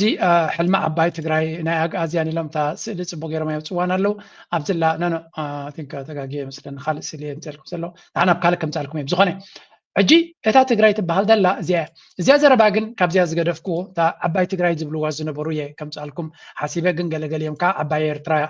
ክትቅየር ኣለዋ ዝብሉ ከዓ ይሰማዕ ኣለኹ። ግን ክልቲኡ እውን ዝወሓጠለ ኣይኮነን ንዓይ፣ ምክንያቱ ከምዚ ዓይነት ስእልታት ይርኢ ስለ ዘለኹ ኣይዶን ወነ እዚ ናይ ምስፍሕፋሕ ናይ ኤርትራውን ክኸውን የብሉን። ኢትዮጵያውያን ስለምንታይ ኣስፋሕፊሖም ጥራይ ዘይኮነስ ከምዚ ዓይነት ስእልታት ንኢትዮጵያ መቃቂልካ ንትግራይ ዶ ንዓፋር ዶ ሓዊስካ ዓባይ ኤርትራ this is not also acceptable ናይ ክሪኦ ከለዉ ኤርትራ እታ ዘላታ ኤርትራ እታ መግዛእታዊ ዶባት ዝፈጠራ ኤርትራ ዘላትና እኽልቲ ትርፍቲ እያ። ግን ሰባት ስለምንታይ ከምኡ ይገብሩ ርዱእ እዩ። መዓልታዊ ዶባትና ክቆርፁ ዝውዕሉ ስለ ዝርዩ ዘለዉ ንዓታቶም ቅጭ ንምባል ዘብልዎ ዘለዉ እቲ ኢትዮጵያ ዝበሃላ መውደታ ከምዚ ክኸውን ከም ዝኽእል ዝብል ዘረባ እውን ንሰሚዕ ኢና። ባክ ቱ ደ ስቶሪ ኣብዛ ዛንታ እዚኣ እቶም ናይ ኣምሓራ ሚድያ ክሳዕ ክንደይ ተናቢቡ ይኸይድ ኣሎ። ካብ እንታይ ኢሎም ኣለዉ እዚ ፅምዶ ኣብ መንጎ ኣብዚኣ እውን ብፅሑፍ ርየ ነይረ እንታይ ኢሎም ኣለዉ ወልቃይት ራያ ከም መፃወቲ ካርታ እዮም ዝጥቀሙላ ዘለዉ። ቅድሚ ሕጂ በዓል ሽመለስ ኣዲስ ኣቶም ናይ ኦፒዲኦ ወይ እውን ናይቲ ናይ ኦሮሞማ ዝኾኑ ሰባት እንታይ ኢሎም ወልቃይትን ራያን ዝበሃል ቦታ ፍሉይ ሎተሪ ካብ ኣምላኽ ዝመፀትና እያ። ስለዚ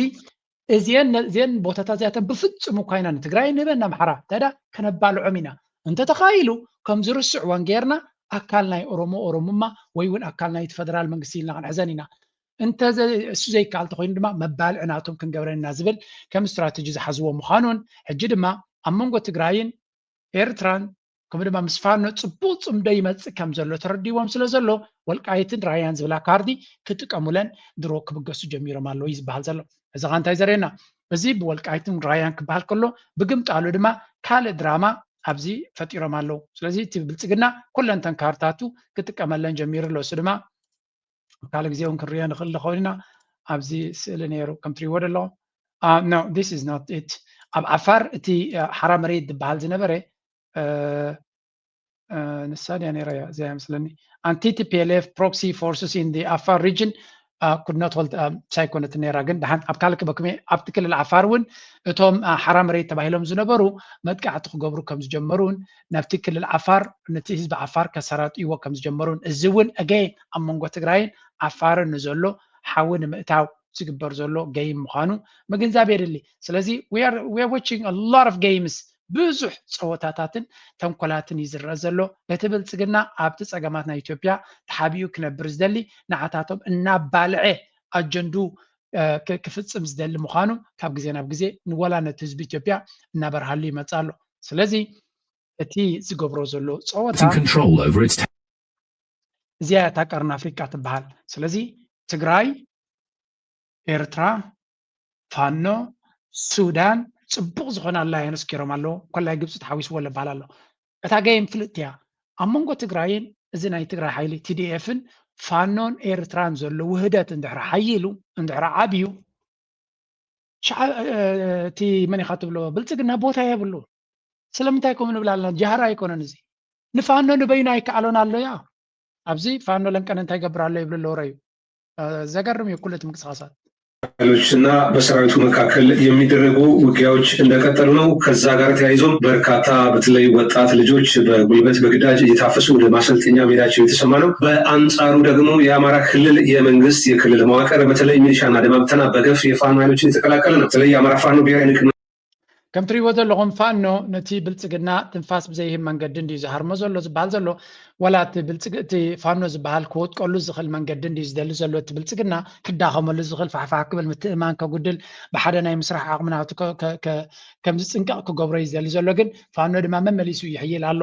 እቲ ቀደም እውን ፋሕፋሕ ኢሎም ከለውኒ ሓደ ጥሙር ዝኾነ ፖለቲካዊን ወታደራዊ ምንቅስቃስ ንክገብሩ ዳይ ፀገም እምበር ንብልፅግና ንምርባሽ ግን ዝቐለለይ ነይሩ ሽዑ ምክንያቱ ቴሌፎናትን ገለን ሓላሊኽካ ነቲ ውዳቤታት ከተፍርስ ኣክን ትኽእል ሓደ በብወገኑ ኸይዱ ዕላምኡ ንብልፅግናን ሰራዊቱን ከመይ ጌርካ ተዳኽም ስለ ዝኾነ ኣብዚ ዝረኸቦ ከዳኽምዎ ኣብ ከተማታት ናመፁ ነቲ ናይ ብልፅግና ናይ ፌደራል ሰራዊት ዝበሃል ሞራሉ መሬት ከም ዝዘብትን እቲ ኩነታት ድማ ክውፃእ ዘይክእል ሰልሚ ኮይኑ ከም ዝስምዖ ይገብርዎ ኣለዉ ምክንያቱ ናይ ከተማታት ኩናት ወይ እውን ከምዚ ኣንጻር ህዝቢ ትገብሮ ኩናት ኣይኮነን ብልፅግና ኣሜሪካ እያ ዘይትኸሎ ሰራዊት ናይ ኣሜሪካ ኣብ ኢራቅን ኣፍጋኒስታንን ዘስዓሮ ምስ እዩ ምስ ህዝቢ ዝተዋሃደ ፀላኢ እንተለካ ኮይኑ ሎሚ 2 መዓልቲ 2 ወርሒ ክትሪኦ ከለካ ሲቪል ኮይኑ ይፀንሕ ድሓር ግን ዕድል ምስ ረኸበ በጋ ኣቢልካ ይኸይድ ደርጊ እኳ ብኤርትራ ዝተሰዓረ ብህዝባዊ ግንባር ኣብ በረኻታት ዝወፈሩ ጥራይ ኣይኮነን ህዝቢ ብዓብዩ ገሊኡ ሓፋሽ ውድባት ኮይኑ ገሊኡ ሓበሬታ እናሃበ ህዝቢ ኣንጻሩ ስለ ዝተንስአ ነቲ ሰውራ ናይ ኤርትራ ድማ ህዝቢ ስለ ዝድግፎ ዝነበረን ዝሓቕፎ ዝነበረን ዝምግቦ ዝነበረን እዩ ስለዚ ኣብ ህዝቢ ዝተመስረተ ቃልሲ ከቢድ ክትዕወተሉ ምናልባት ግዜ ከም ዝወስድ ክትገብሮ ትኽእል ካብ ናይ ኤርትራ 30 ዓመት ስለዚ እንተደየለ ኣብ መወዳእታ ተዓወት ናይቲ ብህዝቢ ዝድገፍ ቃልሲ ንቡር እዩ ብልፅግና ድማ ኣብዚ ቦታ እዚ ኮነ ብዓብዩ ናብቲ ሙሉእ ኢትዮጵያ እውን ዘለዎ ዕድል እናፀበቦ ይኸይድ ከም ዘሎ ኢና ንርኢ ዘለና ስለዚ ንሕና ንሪኣ ዘለና እታ ብልፅግና ክጥቀመላ ዝኻለ እዛ ድራማ እዚኣ እዚ ኣብ መንጎ ትግራይን ኣምሓራን ዘሎ እታ ናይ ብልፅግና ትብል ካርዲ ተጠቂሙ ነዚኦም ክልቲኦም ኣብ ናሓትዶም ኩናት ክእትዎም ተዘይክኢሉ ወይ እውን ነቲ ፈተናናቱ እቶም እቲ ህዝቢ እቲ ሓይልታት ናይ ትግራይን ናይ ፋኖን ድሕር ተረዲኦሞ ኪሉ ክኸዱ ጀሚሮም እሞ ኣብ ልዕሊኡ ድማ ሓድነት ከምቲ ንሶም ዝፈርዎ ዘሎ ሓድነት ክገብሩ ተጀሚሮም ደን ኣይ ቲንክ እቲ ናይ ብልፅግና ዕጫ ወይ እውን መወዳእታ ኣበይ ክኸይድ ከም ዝኽእል ርዱእ ክኸውን ይኽእል እዩ ስለዚ ንእሽተይ ንስማዓዮ በኋላ ከኢትዮጵያ ጋር የሚያገናኝ ነገር የለም ብለዋል እና ቅድም አበበ እንዳለው ህወሓትን ለማጥቃት ተብሎ የትግራይ ህዝብ ተገፍቷል። የአዲስ አበባ ከተማ ከንቲባ አዳነች አቤቤ ከዚህ ቀደም ታስታውሳለህ ያለችዋን ነገር መገንጠል ከፈለጉ ራሳቸው የጻፉት ያጸደቁት ህገ መንግስት አለ በዛ ብስ ማለት ይችላሉ ብለዋል። ብርሃኑ ጁላ መሳሪያውን ስጡንና ሄዱ የሚል የመክፋት ነገር አለ እና ትግራይ እንደ ራስ ገዝ ዲፋክቶ ስቴት እየሆነች ህዝቡ ከእናት ሀገሩ ጋር ያ ኣብቲ ዝሓለፈ ነቲ ትግራይ ዝበሃል ኩላቶም ጀነራላት ይኹኑ ወላታ ኣብዚ ቀረባ ብርሃኑ ጁላ ካልኦት እውን ቶም ኣበባ ድያ ትበሃል ወላ ኣዳነች እታ ከንቲባ ናይ ኣዲስ ኣበባ ትበሃል ኩላቶም ትግራይ ክግንፀል ይኽእል እዩ ሕጊ ናይቲ ሃገር እኮ ኣርቲክል 39 እኮ ባዕሎም እዮም ፅሒፎሞ ክግንፀሉ እንተደልዮም ሻሕ ክብሉ ይኽእሉ እዮም ዝብል ዘረባ ሰሚዕና ነርና ስለዚ እቲ ንትግራይ ዝግበር ዘሎ ብባጀት ምሕፃር ብካልእ ፀገማት ምግባር ኩሉ ነገር ስርዱእ እናኾነ ዝመፅእ ዘሎ እቲ ብወገን ትግራይ ዝበሃል ዘሎ እቲ ናይ ሚድያ ናይ ህዝቢ ናይ ትግራይ ቃልሲ ናይ ትግራይ ድማ ነዛ ሕጂ ድራማ ናይ ምርጫ ዝብልዋ ዘለው በዓል ጎደፋይ ዝብልዎ ዘለዎ ስምዑ ሕዚ ዝገብር ዘሎ ኣብይ ኣሕመድስ ብሓቂ ኢንዲፐንደንት ዝኾነት ኣብቲ ፌደሬሽን ዘለዋ ስልጣን ብኣግባቡ ተጥቀም ሕገ መንግስቲ ብዝብሎ ክትከይድ ትደሊ ዓርሳ ብዓርሳ ተመሓድር ህላውኡ ዘረጋገፀ تا قدم خويناه ذنورة تقرأ كتلو سرعة والسجنة يدلديو أيدلني تحطه زيادة من الله بس مرات عزيز تقرأ እትረኽቦ ረብሓ ስለ ዘለ ድዩስ ወይስ ብመድፍዕን ብታንክን ከሳኻዕ ሓሲቡ ዝነበረ ዕላማ በዚ መረፃ እዚ ገይሩ ናብኡ ኢትዮጵያ ኣትዩ ብደም ተጨማለቀ ኢዱ ክሓፀሉ ዓለም ዝፈለጦ ወንጀል ከትርፍ ዘን ትግራይ ንምንብርካኽ ናብኡ ኢዱ ንምእታው ድዩ መረፃ ዝገብሮ ዘለስ ብሓቂ ትግራይ ብመረፃ ክረኽቦ ዝግብኦ ረብሓ ትግራይ ናይቲ ፌደሬሽን ኢንዲፐንደንት ስቴት ብዓፋር እናኸበበካ ገዛኻ ዘጥፍእ ደሮን ገዚአ እናበለካ ኣፅዋርካ ዓለም ሙሉእ እናሸመተ ፀጉርኩም ላፅየቁም ኣልካራግፍ የኽብለካ ከለ ህዝቢ ትግራይስ ካብቲ ባሕረይ ካብቲ ህዝቢ ትግራይ ዝኾነ ባሕረ ውጥየስ ኣድሪቆ ከቐጥለኩም ጀኖሳይድ ክፍፅመልኩም እየ ኢሉ እናተዳለወ በቃሉ እናነገረካ መግለፂኡ እናነገረካ ብተግባር እናዕጠቃልካ ፀለምቲ ነውዚ በዓል ጎደፋይ ነቲ ስርዓት ናይ ብልፅግና ፅቡቅ ገይሮም እዮም ተረዲዮሞ ዘለው ጥራይ እንታይ እዩ ጥንቃቐ ከድልዮም እዩ ምክንያቱ ብልፅግና ያ ኣብ ትግራይ ኮይኖም ክሳብ ክንዚ ክቃወሞ ምኻሎም እውን ዘገርም እዩ ሕጂ ነዚ ንምምካት ኣምፅኡ ሎ ሓደ ሰራዊት ናቱ ንብልፅግና ነቲ ፅምዶ ዝበሃል ከፍርሱሉ ዝኽእሉ ዝበሎም ባሉ እንቅስቃሴ የተወሰኑ ግለሰቦች በገንዘብ ቢደጎማቸውም በዩቲዩበሮች ውጭ ሀገር ያሉ ሊያናፍሱ ቢሞክሩም የፈለጉትን ያህል ቢጥሩም አንደኛ ትግራይ ውስጥ ያለውን የፖለቲካ የእነሱን ፍላጎት የሚያስተናግድ ሁኔታ የለም ትግራይ ውስጥ። ሁለተኛ ኤርትራውያን እነሱ እንደፈለጉት ከም ትሪእዎ ዘለኹም እዚ እንታይ ዓይነት ሰብ ኣይፈልጥን እየ ንኩሉ እቲ ኣነስ ንኣብነት ገለገለ ምስ ብልፅግና ዝሓብሩሲ ኣብቲ ግዜ ትግራይ ትዕወት ምስ ትግራይ ዝነበሩ እሞ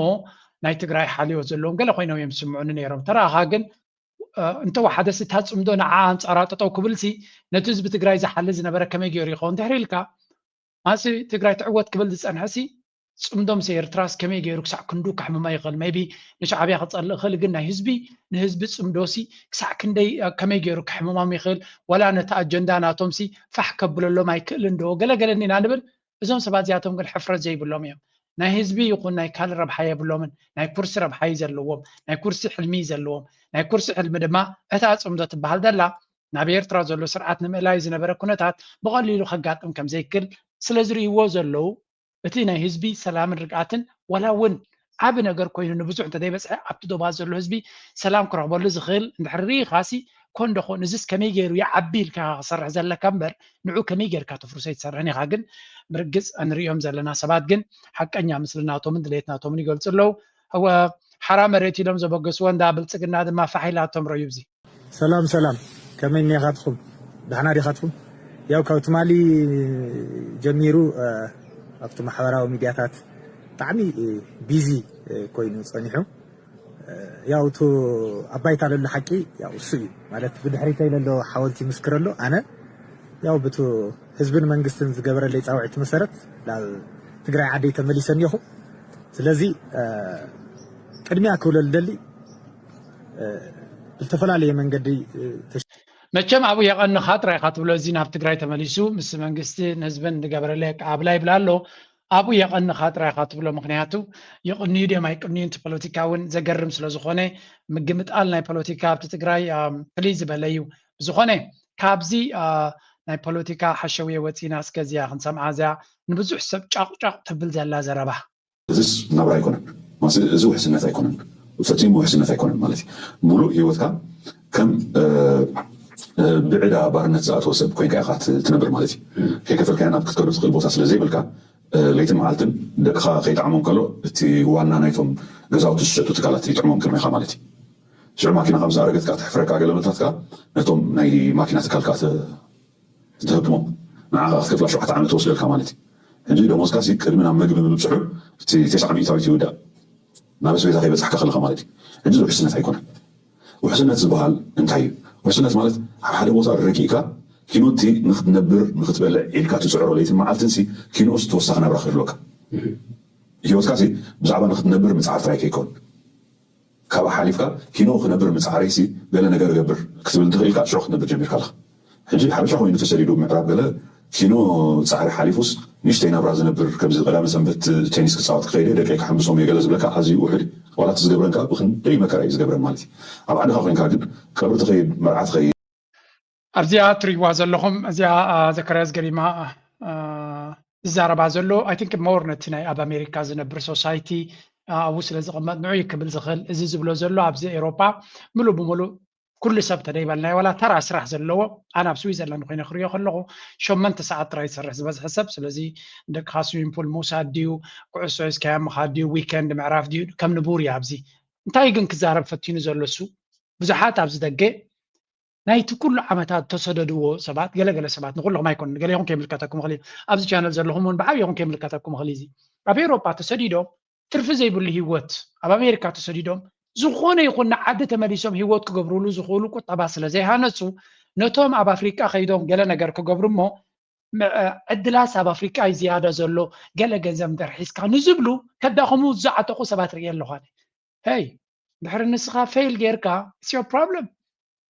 قال سبات كما خاص دت مسيوم سريحهم جنزبوا أهليلهم أب أفريقيا خيدهم تكالات كجبري دليهم أبي إرتراهم كيدهم كجبريهم سلازي ناب أفريقيا نزخيد بكل من قدي ناب إرترا إنفستمنت نزبل تسعة سبع لها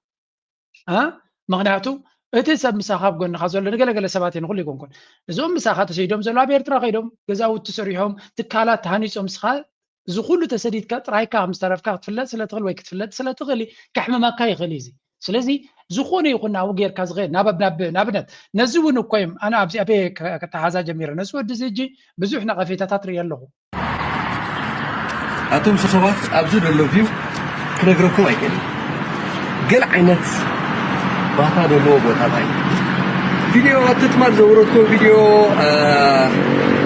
كومنتي رئنيرة أبعدنا أنت دخول أبدي هاجركا كنبرتات قلع أتوم سبات أدي نابرات بوليتيكا نحتلاليني عزيز شبوي إزي أبدك هوينا خمي جيرنا نسرع خمي جيرنا سلنا نخلص خمي جيرنا من كدتات نبيزنس لقينا نعبيه علامة نزل حرفليتنا سلد عند حرفيزنا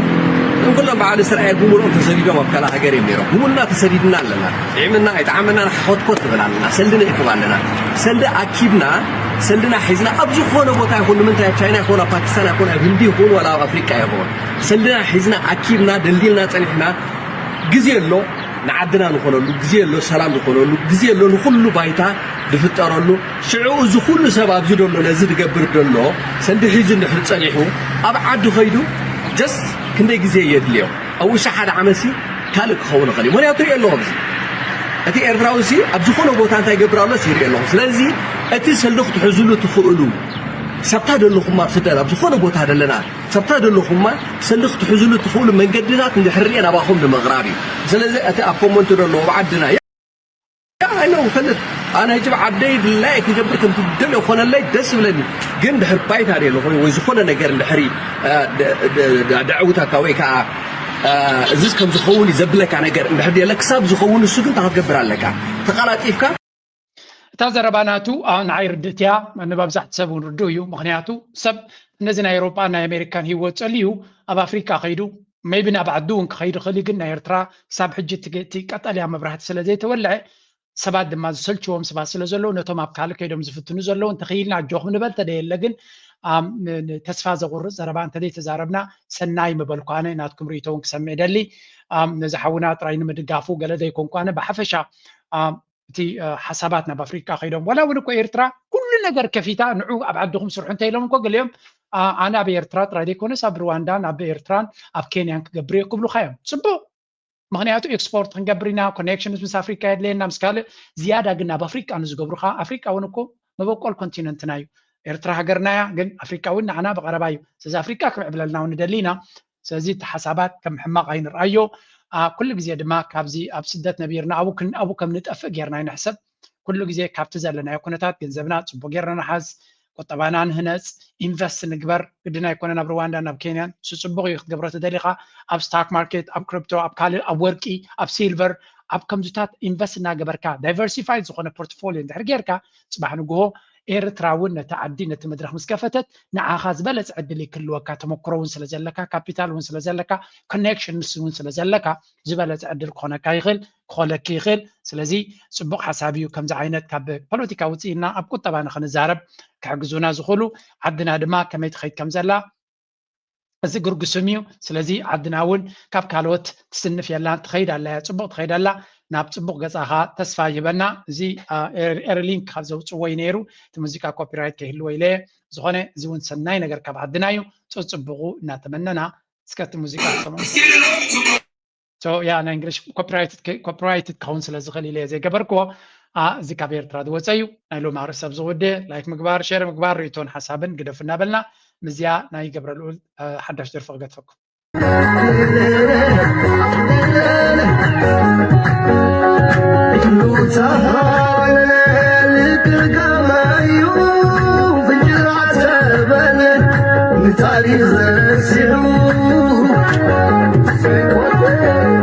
نايمن موقوس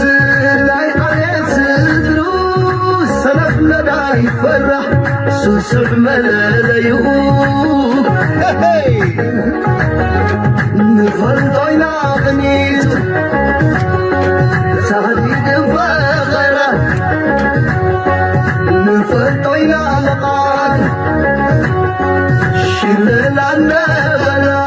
لا يرمناني ويرمنان I got my man,